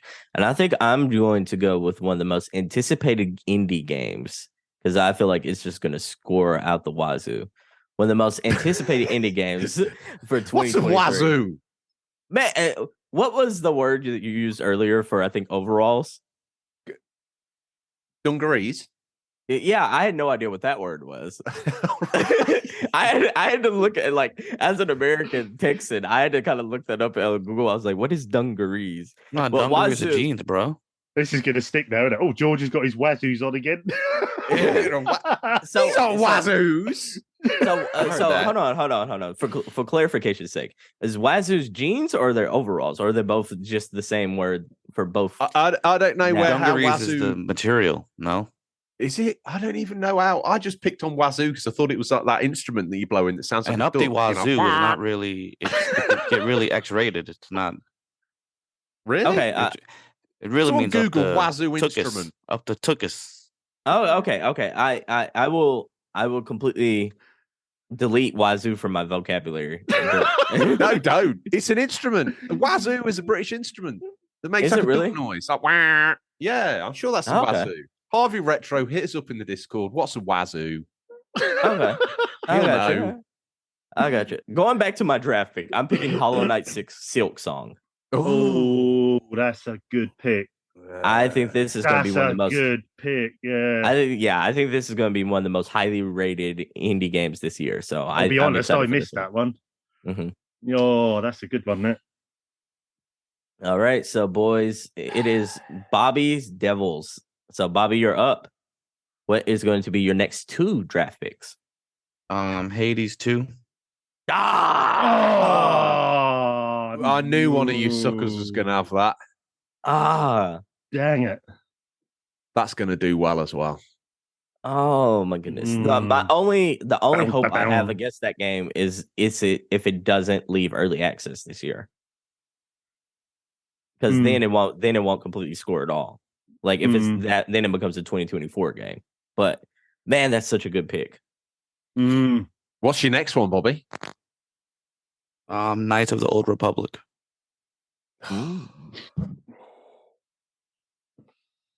Ooh. I was confident at first. I'm not now. Yeah. Yeah. I'm gonna be real with you. I didn't think there is absolutely zero chance that game comes out this year. Because like from all the stories they said about like all the chaos of them having to restart the project to like last year, so to speak, and Aspire like firing some of their higher ups. I don't know if that game comes out this year, but we'll see. I hope so because I want to play it. But the next pick belongs to me, Tacos, Games, and Chaos. And I think my next pick, I think I want to get a little frisky here. I think I want to get touching me on the wazoo. Not the wazoo. the British instrument, by the way, the wazoo. Yeah, it's the same thing. We call it an instrument. That's going to be in community corrections. Someone's going to put it in community corrections. It's actually pronounced a wazak. Oh no! I'm going to pick Diablo. Oh, Bobby's just kicked off big time. Not really. Not really. That's good. That's good. Okay. Who now? Is it me? No, it's RGT. It's RGT. I am going to go with. I think I'm going to go with Persona 4 Golden, I believe it's called. Hold on, let me see if that's eligible because it might be a port. Oh, hang on. Yeah, I think you might be right. It's for the Switch. It is a port. It's the same game as the Vita. Yeah. No changes. Yeah, if you would have picked Persona 6, that would have been eligible. Highly unlikely that it comes out, but it would have been eligible. I will go then with.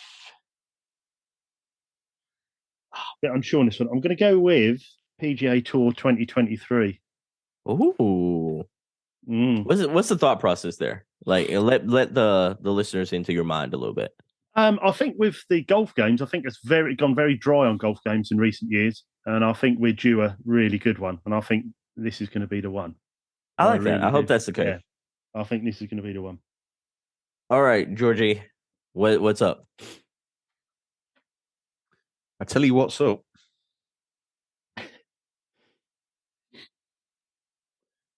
Now, this is a risky title for a lot of people, but I think it's going to be a safe bet. Starfield. Man. It's probably shocking to the Xbox listeners that Starfield went this late in the draft in the 4th round, but like I think there are some reservations about that game. Yeah, I was too unsure whether to. I don't know. I haven't seen enough or know enough to put it in, and that worries me. I think the fact that it's a Bethesda title, it's had Xbox curation behind it. It has to be a good game. Xbox needs this to be a winner. Like exactly. As a matter of fact, if it's not an A or above, like if it's not a 90 or above, it's seen as a failure, so to speak. which is a shame because it would still be a great game. But that's why I'm banking on them making sure this has serious hitting power, which I think it will. Yeah. Very good pick. Very good. So I get another one, right? Yeah. You're right up. This is from the heart, but I believe it will review well. I hope it counts. Oh, the F1 manager. Here it goes. No. There's still a couple of the little personal items in the back there. Like a Dragon Ishin. Oh, good one. Had to pick it. That's for you, Rose Space Monk. I loved Yakuza Like a Dragon. Absolutely loved that game. I think it was one of my favorite games of 2020. So I think you're right on cue there. I think that game's going to review well. I think a lot of people are going to love that game. This is the medieval samurai version, though, I believe. Yeah. Isn't it? Yeah. So obviously we've been clamoring for a port for that in English territories for a long time. And I think with the push that franchise has seen over the years, it's gone from obscure PlayStation 2 game to being a game everybody wants to play and everybody wants to know about. So the fact that there's, even though it's a port of a PS3 game, I think it'll still review reasonably well, especially on OpenCritic. Yeah, for sure. RGT, you are up. What is up with your team? What are you going to choose next? I think. What's your team called, RGT? We need a name. Yeah, I haven't come up with a name yet. I'll have to think of a name. Yeah. And I'll let you all know next week what the name is. But I haven't thought quick enough to actually. Let me solve your conundrum for you. Oh no, Debs Babs. Yeah, Debs Babs. Yeah. Yeah, a local cafe. Fine dinery and extras. Couple of cans of Dr Pepper for you, RGT. Oh, I love a DP. I do love a DP. Anyway. So, George, for the listeners, what's your team called? You all right, George? He's you all right, George? You love it, or anyway? Okay, let's. So my team's called Stingray Rentals. Okay, gotcha. All right. Hopefully, the fans are still reeling from the DP confession. Wow. I'm so misunderstood. Yeah, I was going to go with. I'm stuck now. What to choose? Just don't pick anything off my list, and we'll continue. The show can carry on. I think I'm going to go with. Oh, it's hard to choose. Path of Exile 2.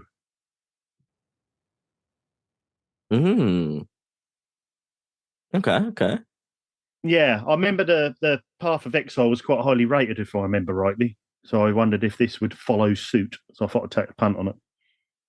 I like that pick. I feel like that's a sleeper for sure. Good luck with that one for sure.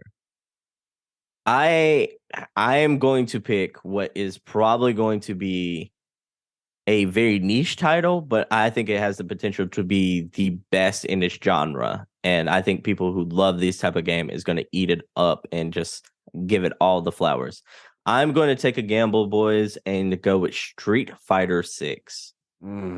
Oh, I think the fighting community loves them some Street Fighter. Yeah, and it's going to go one or two ways. I think that's either going to be people disappointed or people are going to absolutely love that game. Oh yeah, for sure. So I'm gonna take a gamble and go with that one. Bobby's Devils, you're up with the next two picks. The last pick of the fifth round and the first pick in the sixth round. Go with. Hold on. Wulong. Fallen Dynasty. I like it. And then I'm gonna go with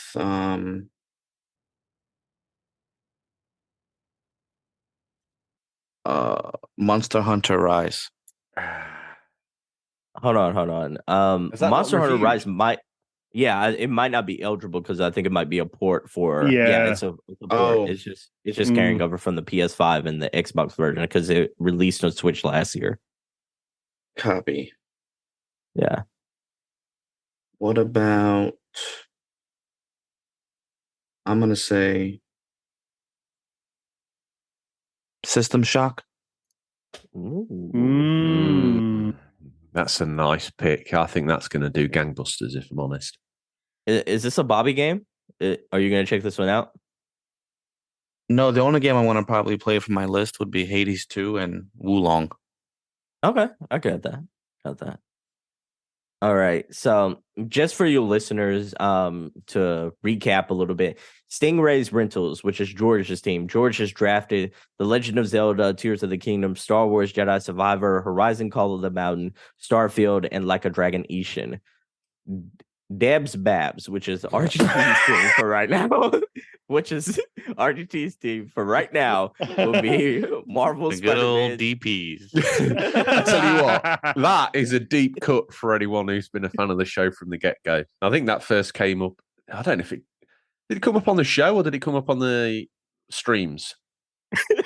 That's show, I think, wasn't it, Debs Babs? Probably, yeah. You're going right back, early episodes there. Deep cut. Yeah. So Debs Babs, you have that sounds brilliant every time you say it. You have Marvel Spider-Man 2, a Metal Slug Tactics, Dead Space remake, EA Sports PGA Tour 2023, and Path of the Exile 2. Me, myself, with Tacos Games and Chaos, I have Resident Evil 4 remake, Final Fantasy 16, Hollow Knight Silk Song, Diablo, and Street Fighter 6. Bobby's Devils. Bobby has Octopath Traveler 2, Hogwarts Legacy, Hades 2, Star Wars Knights of the Old Republic remake, Wulong Fallen Dynasty, and System Shock. Now, all that said, after the recap, it is officially my turn, and I think I'm going to go with a game that I just really want to be good, but I feel like it's one of the biggest. No, I'm not going to do that because y'all aren't going to pick this game. I can just pick that up in the free agency. Who am I kidding? I am going to pick for my first pick. For this pick, I am going to pick Fire Emblem Engage. Good choice. That is a good choice. I don't think I've ever been so involved in a hand-scrawled list I've quickly noted down in all my days. Oh, yeah, this is immense. I haven't used the biro this much in years. Mm-hmm. Wow. Last time you used a biro this much, you were putting little bits of wadded, spit-covered paper and firing them at the back of your teacher's neck. I was a good boy, thank you. Well, that's the end of that then, isn't it? Yeah. Mm-hmm. I'm going to get back to my list. Okay, Debs Babs, it is your turn. So, RGT, you're up. Right, I am going to go with one which I loved the first game of this. I thought it was a real sleeper hit. I am going to go with Oxenfree 2. Oh, I like that. That first is really unique. I don't know if any of you guys played that. Really unique game. Really, it was really good. Yeah, good atmosphere in that. So I think this one could be, could come out. I'm looking forward to Lost Signals. I think Oxenfree 2 is going to nail it out of the park. And I think for any of the little criticisms they got with that first game, I think they are going to come and modify everything from that and really just knock it out of the park with that sequel. That's a solid pick. Stingrays Rentals, the guy who, has accused me many a times of boozing these underage kids. What is going to be your next pick? Well, dust off another 9-year-old because this is my. Oh no! This is the last pick of round 6 and the first pick of round 7, isn't it? Yeah, and that's the last pick for our. That is the last pick for our draft this go around. You see, part of my heart is singing to me to say I can be a little bit free and easy now because we're at the end of the draft. So part of my heart is singing to me and saying MLB 23. But actually, I think I'm going to go for an expansion pack, which you said was legal at the start of the show. I'm going to go for Horizon Zero Dawn Forbidden West, whatever it's called. And I'm going to go with the Burning Shores DLC. I think that's going to perform well. Okay. Gotcha. Now I'm stuck between MLB 23 and Darkest Dungeon 2. Now, I think MLB 23 is going to score higher because they always do reasonably well, especially if we're going to go with the Open Critic score. But Darkest Dungeon 2 Darkest Dungeon for me was a great game. Really enjoyable, nice fun. It was nails, all right, but it was an easy way to spend a couple of hours a day. I loved Darkest Dungeon. I think that concept was unique. I like the fact that these people really felt the elements that was inflicted upon them. Like the PTSD alone was like magnificent in that game. It was a wonderful title. I think I've got it on PS4 and Vita, I think. Good Steam Deck game to play, by the way. Oh, yeah, very. And to be honest, a nice game, if you're using PlayStation streaming, a game that would work well on that.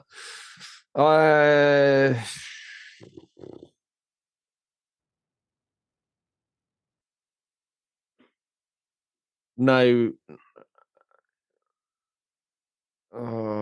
Yeah, let's go with that. Darkest Dungeon 2.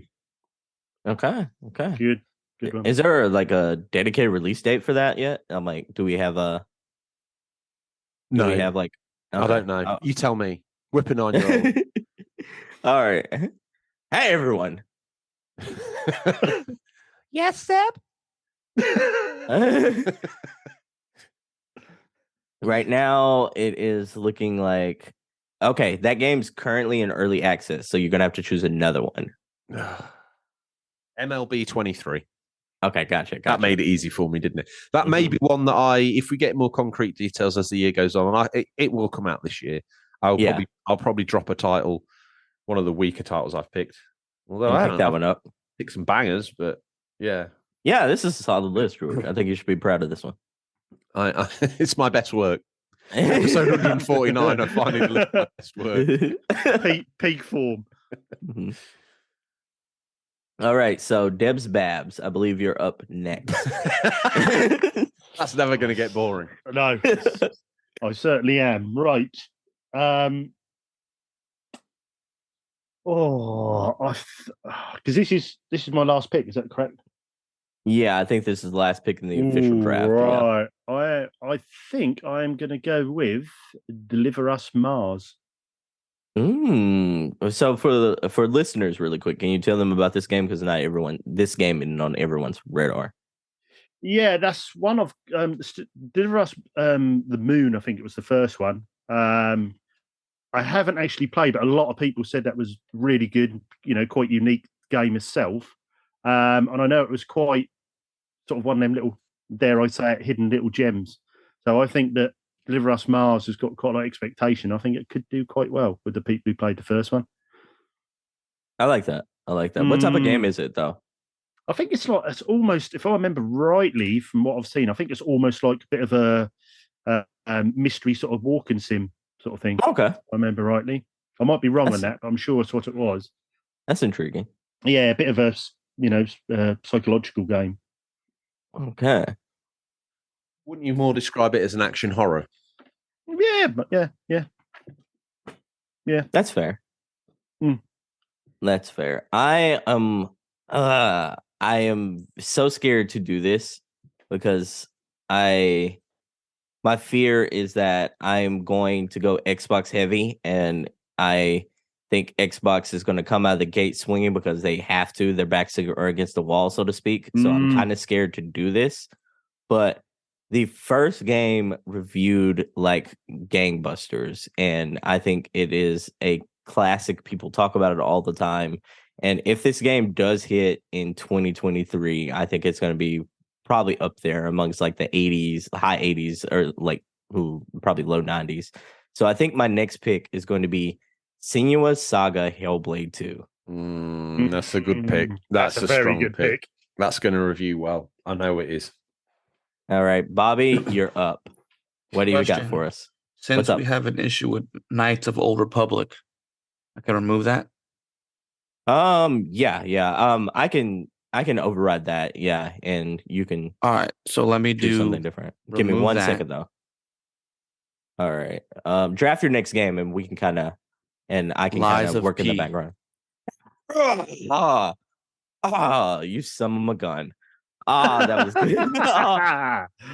You remember that game I was talking about earlier that y'all wasn't gonna pick up? I was like, they don't know nothing about Lies of P. That's an indie gem that's gonna be like Bloodborne. Y'all aren't gonna know anything about that. That's why I was all over it. Yeah. Yeah, that's it. That is it. Hold on. 1, 2, 3, 4, 5, 6, 7. I was mistaken, gents. It is letting us go up to 10 because we're moving so fast, so we can do all 10 games really quick. Oh, hey, nice. All right, yeah. So then, I'll do Lies of Peace instead of Knights. Yeah. You're drafting your next game right now. Yeah. And I'll remove Knights as we go on. And then I'm gonna do Wulong Fallen Dynasty. No, okay. I mean Black Myth Wulong. Sorry. Okay. Give me Wukong. Black Myth Wukong. Very similar titles. Sorry. Okay, never mind. I was mistaken. It's going into counter picks now. So we're right. We were right on track. It is still the 7. I will make note of after we're done to swap out Star Wars Knights of the Old Republic for Bobby, and he's going to take Black Myth. But other than that, this is everyone's 7, and now we're going to counter picks. The way counter picks work is basically if you think someone else has something shaky on their roster, you get 3 counter picks, and on your counter pick, you're trying to pick on a game that you think is going to be shaky, and for every point that score is under 70, that's more points added to your total. So, Bobby, you're up with your first counter pick. Who you got? What games do you think are going to be shaky? Do you need me to recap the games that are already? Yeah. What is George's? George's. I like how you went straight to George. By the way, George's. He's got Legend of Zelda: Tears of the Kingdom, Star Wars Jedi Survivor, Horizon Call of the Mountain, Starfield, Like a Dragon Ishin, Horizon Forbidden West, Burning Shores, and MLB The Show 23. I'm gonna do Star, whatever it's called. Starfield. Yeah. Starfield. It's going to get below 70. And then what's RGT's picks?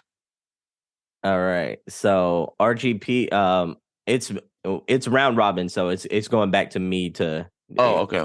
To do that one. But yeah. To recap, to answer your question, RGT had Marvel Spider-Man 2, Metal Slug Tactics, Dead Space Remake, EA Sports PGA Tour 2023, Path of the Exile 2, Oxenfree 2, and Deliver Us Mars. So for my counter pick, I'm such a huge fan of Harry Potter, but I don't know, that the game's looking a little shaky to me. I am, just strategically, I'm going to pick Hogwarts Legacy, but I want that game to be good with every fiber of my being. So I'm going to pick Hogwarts Legacy as my counter pick. And next, it is Debs Babs. What counter pick are you going to make? What is Bobby's games list, please, Seb? Bobby's games list, it goes as follows. It goes Octopath Traveler, Hogwarts Legacy, Hades 2, Star Wars Knights of the Old Republic remake, Wulong Fallen Dynasty, System Shock, and Lies of P. Oh, that's a strong lineup, that. It's a solid lineup for sure. Ooh, I'm going to go System Shock. I gotcha. Listeners, we might feel like we're like doing a couple of like snipes on Bobby's list, but the thing is, if Bobby's turns out to be correct about these games, that messes up us because like for every point that scores above 70, that we lose points. So I'm like, so you take a gamble here with the counter pick system. George, you're up next. Who are you sniping? What games are you sniping? What games do you think are going to be shaky? Who are you counter picking? RGT's Metal Slug Tactics. Oh, any sort of logic there? It's a tactics game, which I think do phenomenally well, but I just think that to a lot of the more modern players, Metal Slug's fallen off the radar, and a tactics version of that presents an even smaller skew of fans, which means that technically, if we're going on an open critic score, it could struggle. Or if you tell the truth, it's just at the end of the year you want to see me in leather. Okay, so before, I mean, you know, who wouldn't? And I'll do I think we're all doing everything in our power to see you in leather. This is worried. So, you know, just to do a general recap for the listeners out there, Stingrays Rentals has The Legend of Zelda: Tears of the Kingdom, Star Wars Jedi Survivor, Horizon Call of the Mountain, Starfield, Like a Dragon Ishin, Horizon Forbidden West Burning Shores, MLB The Show 23. Debs Babs has Marvel's Spider-Man 2, Metal Slug Tactics, Dead Space Remake, EA Sports PGA Tour, Path of the Exile, Oxenfree 2, Lost Signals, Deliver Us Mars. Tacos Games of Chaos has Resident Evil 4 Remake, Final Fantasy 16, Hollow Knight Silksong, Diablo, Street Fighter 6, Fire Emblem Engage, and Senua's Saga Hellblade 2. Bobby's Devils has Octopath Traveler 2, Hogwarts Legacy, Hades 2, Star Wars, which will be removed for Black Wulong, and Wulong Fallen Dynasty, and System Shock and Liza P. Now, the counter picks that we have, Stingray has chose to snipe Metal Slug Tactics, which is on RGT's list. RGT has chose to snipe System Shock, which is on Bobby's list. I've chose to snipe Hogwarts Legacy, which is on Bobby's list, and Bobby has chose to snipe Starfield, which is on George's list. So overall, gentlemen, you heard the collective draft, the big fallout. Did anyone steal any games you were just really dying for? I know it's going to be a tough one. I did really want the old Zelda, Legend of Zelda. I think that is going to do big numbers, I think. Mm-hmm. Hogwarts Legacy, I think, will do well. So I was a bit disappointed to see that disappear. Final Fantasy 16, I think is going to do really well. So again, I was a bit sad to see that taken. Apart from that, I don't think I've had any titles on my list. Just to surmise what was left: Assassin's Creed Mirage, F1 23 Manager, RoboCop Rogue City, and the aforementioned Darkest Dungeon 2 were my surviving titles that didn't make it to the draft. I had one left, which I wish I had picked now, I think, which was the Haunted Chocolatier. I think that's going to do very well from the maker of Stardew Valley. If it comes out. If it comes out, yeah. But I think that's going to be a good score, that one. But yeah, other than that, I'm quite happy. Thing is, looking at the league, because what I like about this league and what the fans will like when they get on board with it is it's actually done projected points based on what the website, Fantasy Draft website, thinks the scores are going to be. And Seb's in first place with 83.13 points projected. I'm at second, which I can't get my head around because I don't know how that's possible. Must be MLB propping me up. Did I even pick that? Probably not. Yes, I did. So I've got 69.4. Handsome Bobby's Devils is third, and RGT is fourth with 47.9. So dust off your leather spray. It's time to get freaky. Yeah. I think I'm going to have to get them out of the back of the wardrobe, I think, at this rate. Heaven forbid. Bobby, do you own a ball gag? No. I like the hesitation there. What's not a ball gag specifically, but a stick I bite on? Absolutely, yes. I can wear that. So that's the draft. Yeah, that's good. Enjoyed that. That's exciting. And I tell you what's most exciting is it's really going to take on an extra level of detail when the Discord gets their access to. And again, if you're listening and you think, oh, I'd like to get involved, here's a perfect reason. And the end result is immortalizing yourself forever, being a guest of the show, which some would say that is a priceless prize. Mm-hmm. Someone will be offering a PS5, Xbox Series X, none of that. We're giving you the chance to come on with us and really live your ultimate dream. Seb, I want to pass on a thanks to you and the 9-year-olds for crunching the numbers. I think you've done an absolutely standout job. Yeah, they're on less than minimum wage, so I think they're already being paid perfectly well for a 9-year-old. You know, a couple of thousand of those working in your sweatshop. Remember, one of them's got the evil bead on you, the evil eye on you. At any moment, if you start running away with this league, I just make that noise. Oh no! And in your sleep, you're done. Okay.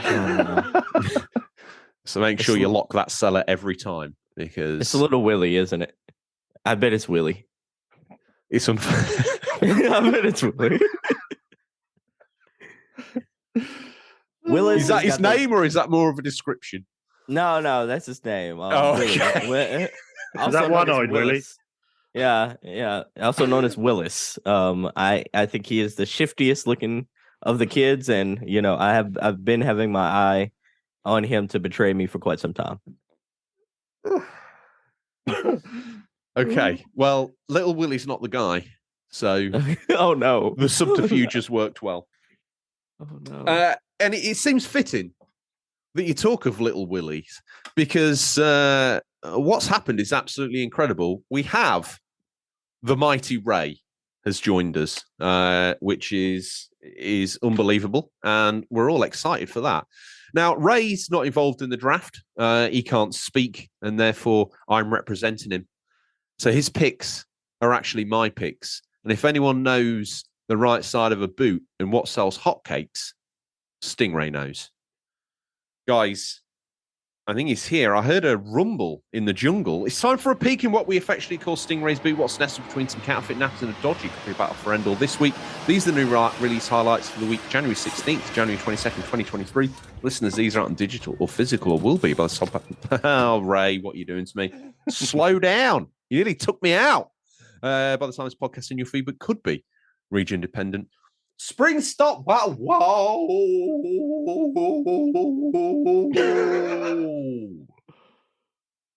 He's here. Now, I see him this week as a suited and booted, highfalutin, city-slicking gentleman. He's come dressed as the boss of Stingray's Rentals, ready for a business meeting at his local bank, where he's hoping to get the bank manager's arm up their back for a small bridging loan for his rental business. He's willing to offer up his son, Wayne, as a down payment in capital. Some would call it slavery, but where I'm from, children are an accessible and readily used form of currency. Gentlemen, how are you seeing the Ray this week? He's just butt-ass naked and wet as a seal. Oh. Wet as a seal? He's just standing there. That's what it is. What is the moisture? Is this water, or is it some other liquid? It has a little bit of, I don't know. It's not as fine as water. It's a little thicker than that, I guess. Oh, wow. I wouldn't say ectoplasma. I would say I said ectoplasm last week. No, I think it's more like, you ever seen the movie Abyss? Yeah. You know when they fill up those masks? The pink goo. Something like that. It's just a little cleary. That smells good. It smells like a butterscotch. Oh, wow. Seb, I shudder at the thought this week. How are you seeing the Ray? Not quite as vivid as Bobby. I'm gonna tell you that. Not quite as vivid as Bobby. Oh my goodness. Yeah, he's seeing too much of the Ray. Like him. It wouldn't be the first time. He's it's a wild dude, man. It's a wild dude. Oh, wow. Yeah, I just see the Ray in a very similar way to the way we've been describing him with the weeks of me being on the show. I think the Ray is just still that squatty little man who's like more muscular on the top than he is on the bottom, but this time he's bowling pin. Yeah, but this time he's not in a pimp suit or anything like that. He's just he's wearing his Spanx. He's doing his Wing Fit adventure, and he's just doing them in Crocs. You see Crocs. He's doing them in Crocs. He's just doing them in Crocs. Crocs are fire. RGT's flatlined at this point. He can't take it anymore. RGT, if you could draw breath, friend, how are you seeing the Ray? God, dear, I've got a lot to live up to now, haven't I? Bloody hell. Right, hang on, I'll just get myself right. I'm seeing him as he's actually a lot of pixelated character. Really? And he's dressed like one of the hard geezers, evil geezers in Streets of Rage. What's a hard Jesus evil geezer? No, I didn't say Jesus. I said geezer. I said it twice. I thought you said hard Jesus evil geezer. I thought it was like a tough version of Jesus, but he's an evil version as well. But he's a geezer. No, he's a double denim waistcoat, collar up, all pixelated. And he's even got a little pixelated Wayne next to him. You always remember the detail of the Wayne. Yeah. Beautiful. Okay, well, I'm going to... Crikey, nearly flick the microphone stand on my face and knock my own jaw off. Let's start. I tell you what, the draft has elicited as the most excitement from us that I can possibly imagine. Definitely not fried chicken on the PC, January 18th. Definitely not fried chicken as a business management sim with twist. Grow your drugs trade through legitimate fronts by managing both sides of the business, acquire new businesses, meet new clientele, develop more potent narcotics, make lots of money, and leave a city in ruin. Sounds like Ray's CB. Sounds like Los Pollos Hermanos. Pretty much. Definitely not fried chicken. Who's next? A Space for the Unbound. PC, PS4, Xbox One, and Switch, January 19th. A slice of life adventure with a beautiful pixel art set in I lost my place. Set in the 90s, rural Indonesia. That tells a story about overcoming anxiety, depression, and the relationship between a boy and a girl with supernatural powers. This next game is my mummy pick. And if you're a fan of point and click adventures, it's mine too. Digital Monkery. Mine too. Example. Get on board. Tell us about it. Colossal Cave, PC, PS5, Xbox Series of consoles, and Switch. January 19th. Colossal Cave is an exciting point and click adventure into a mysterious cavern, a reimagining of a celebrated text adventure by Will Craver and Don Woods. Acclaimed game designer Roberta Williams brings you her vision of the game that inspired her to create her own legendary games. Sounds brilliant. Yeah. Seb, what are you taking out of the boot next? All right. My game that I'm highly looking forward to out of the boot is Fire Emblem Engage for Switch, and it comes out in January the 20th. Once every 1,000 years, legendary heroes called emblems grant incredible powers to those who hold the 12 rings. As the ritual nears, Alir, the divine dragon of prophecy, awakens to collect the rings and bring peace to the land. Is that your mummy? Yes. Yeah, I believe it is. Okay. And then the last legend coming out the boot. Thank you, Ray. You pass it to me. And I say Monster Hunter Rise coming to the PS5, Xbox Series of consoles, the PS4, and the Xbox One. No messing about. January 20th, rise to the challenge and join the hunt in Monster Hunter Rise, the latest installment in the award-winning and top-selling Monster Hunter series. You'll become a hunter, explore brand new maps, and use a variety of weapons to take down fearsome monsters as part of an all-new storyline. Ray, before you go, you know that I know that you know that we know that I know that you know that we all need to pick a VHS. Now, this week, I am going to take home on VHS for my mummy VHS pick Handmaid's Tale. How it got on VHS, I don't know at this point, but well, it was a movie before it was a TV show. Was it? Yeah. Was it now? Okay, right. Well, I'm enjoying the TV series, but maybe this version that Ray gave to me is a bootleg copy of the movie. So I'll take that home, digest that, and probably not feel the need to watch the other 4 seasons of Handmaid's Tale. Awesome work, Ray. Bobby, what's your VHS pick?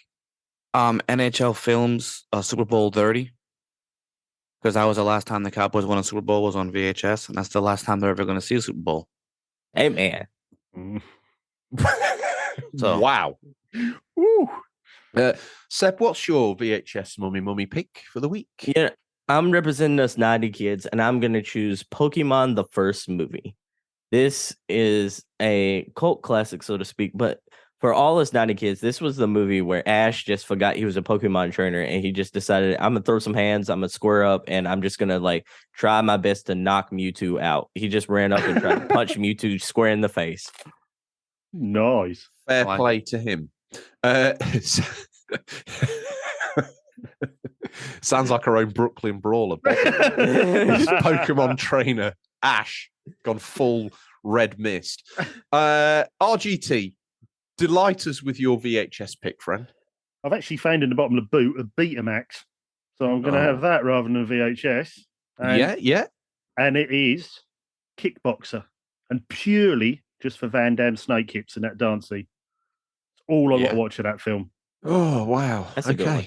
Maybe one of the punishments for one of us losing should be performing the... Oh, no. On a YouTube short, one of us having to perform the Van Damme hips. And if we survive that, you know...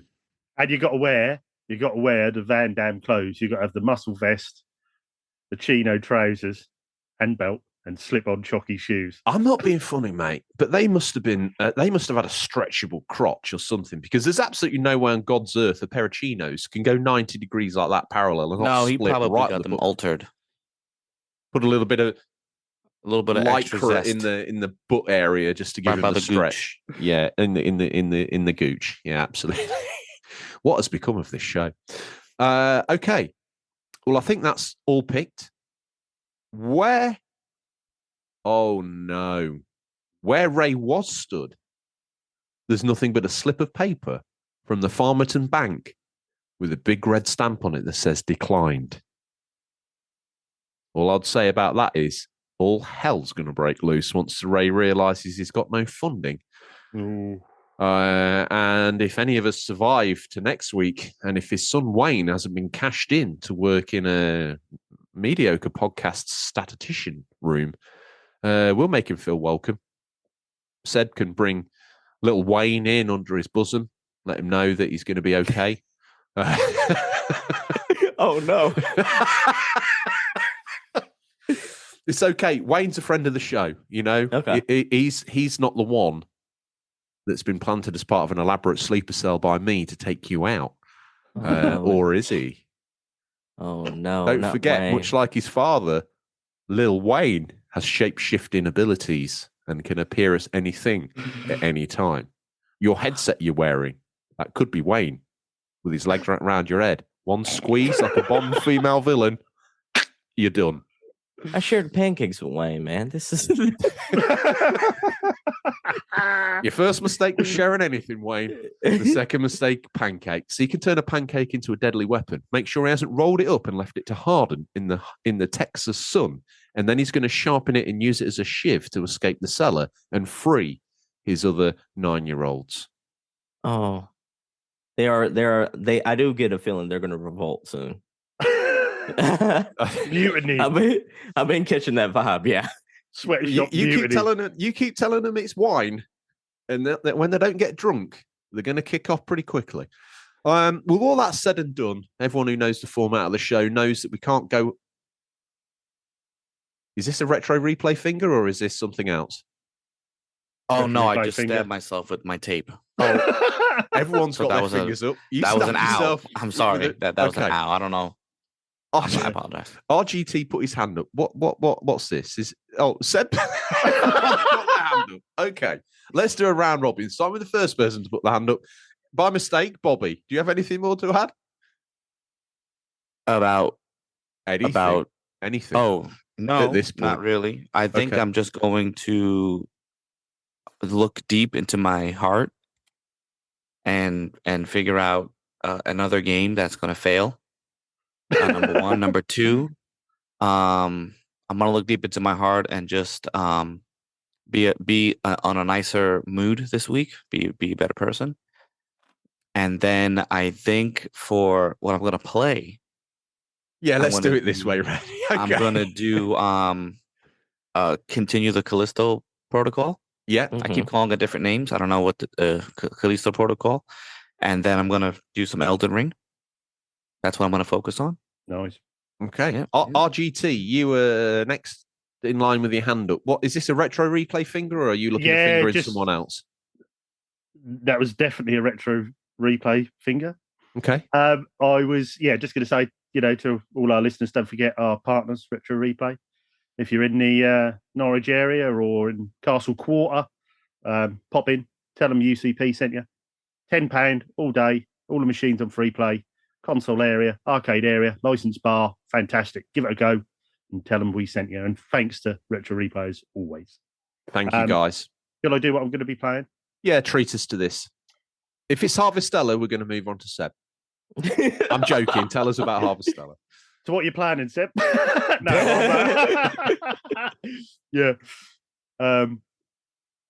So I'm gonna try and finish Harvestella. I've Need for Speed, I think, could be not played much more, if I'm honest. And I really, really, really want to start Live Alive this week. I'm off work, so I'm really gonna make my all to try and play Live Alive. Okay, Seb, you put your finger in the air. Yeah, really quick. First of all, I want to thank everyone. I want to remind everyone to check out the Discord, because we will be posting the league in there. Not just our league, but the fan league, and the winner of that fan league will move on next year to join our league. I want to remind everyone that the stakes are high, so be on the lookout for that. I also want to remind everyone, while we're doing housekeeping, we got some really cool things coming down the pipeline. Definitely stay tuned, because this show is only getting better and better. But on the side note, like on the Single Player Experience podcast, the podcast I do just about single player games, I want to shout out the fact that we had, Chris Morgan on the show recently. He is one of the senior animators at PlayStation Studios, so you can hear the tales about all the things that like PlayStation has been up to over the past years, and some of the deep dives into the stories, some of the wacky things that's happened on game development. We also have had some reviews with some indie devs that are coming down the pipeline. Be on the lookout for that. And if you want to listen to a deep dive into Persona and the best indie games overall for 2022, definitely check out the Single Player Experience podcast. With all that said, I want to shout out George this week, because he has taught me so much verbiage that I did not know existed, specifically about how to describe my overalls and or pants now. So thank you, George. I can't lay claim to Wazoo, but do you know what? If I can put it on my CV, it's going on there. Seb, thank you. Nice. I was going to get round to the point where we're going to send everyone to your other content. Let me get the lawyers on it. I think we just need to sweep it all under the UCP banner, to be honest with you. All of it. Okay. A big buyout, Yeah. I understand. Once I've sold those 9-year-olds to my friend Ghislaine, nothing's going to stand in the way of me, and, well, probably a lawsuit at this point. Let me tell you what I'm hoping to play. It's a good problem to have, all right? You've got to offend a small subsection. You've got to do something. I'm going to carry on playing Maneater. I find that to be a thoroughly wonderful palate cleanser. I'm kind of in this between game saga where I wanted something good and a decent size, but not too taxing mentally or gaming wise, because we've got loads of good stuff coming out, and my backlog's absolutely pooing its pants, if I'm honest with you, because it's like, how do I stand a chance versus everything that 2023's got to offer? In all honesty, you probably don't. So more Maneater, probably a little dabble in F1 Manager, and I'm just trying to find that other game that I can get into. I'm struggling, really. George, I have a feeling you're going to jump off a Maneater before the week is up, if I'm being real with you. I think you're gonna. I don't think there's enough substance there to keep you for the long haul. I agree. I was starting to think that yesterday a little bit. It was nice to jump in and have a little play around. I'm looking at I thought I can't really make a decision based on the Bayou, although the opening level of the Gulf, it's an interesting one, but we'll see what comes of it. If you're struggling to find games, I found a new way this week of finding games on the premium PlayStation Plus. Oh, tell me. And I don't use that. I go on YouTube. I think of games I like. So this week I was thinking I really fancy playing an isometric game. Right. Mm-hmm. So I went on and there was a list on there of 30 great new isometric games or been out in the last few years. And I just kept checking them on premium. And there was, surprisingly, quite a few of them were on PlayStation Plus Extra and Premium. And I found that as a new way of doing it. So find a genre you like, look it up on YouTube, and you'll be surprised how many of them are actually on premium. I normally do something similar, but it never really pays off for me. It's like, you just listen to 10 games I've already played. But okay. Well, with that all said and done, what an absolutely great episode. Thanks to Seb and the 9-year-olds. Yeah, brilliant. Thanks, Seb. That was brilliant. Really well done. Good job, bro. Yeah. Thank you. Wayne Ray is now fully implanted in the basement, so the rebellion, the uprising is coming. So Mutiny! Sleep with one eye open, Seb. In fact, let's call Wayne off. All right, until I start losing the fantasy league, we'll have him there, like I say, as a sleeper cell. Okay. You never quite know how young Wayne's going to appear. Yes. Okay. Well, have you guys? Is there anything more you want to share with the listeners? Thanks, listeners. Yeah. Thanks. Is that everyone. it? You. Don't forget, come in the Discord. Come and join the Discord. There's, at this point, if you're not in it, you need to get in it because things are about to get real. Never meet your heroes. Well, we're about to prove to you that saying is absolutely correct. When you join us on the show in 2024. Okay. Anyway, that's all we have time for this week, listeners. As always, thank you for your time. We look forward to the pleasure of speaking to you again next week. Until then, happy gaming. Remember, there's nothing wrong with being given the unofficial controller. It's what you do with it that counts. See you guys. Peace. Hey, boys.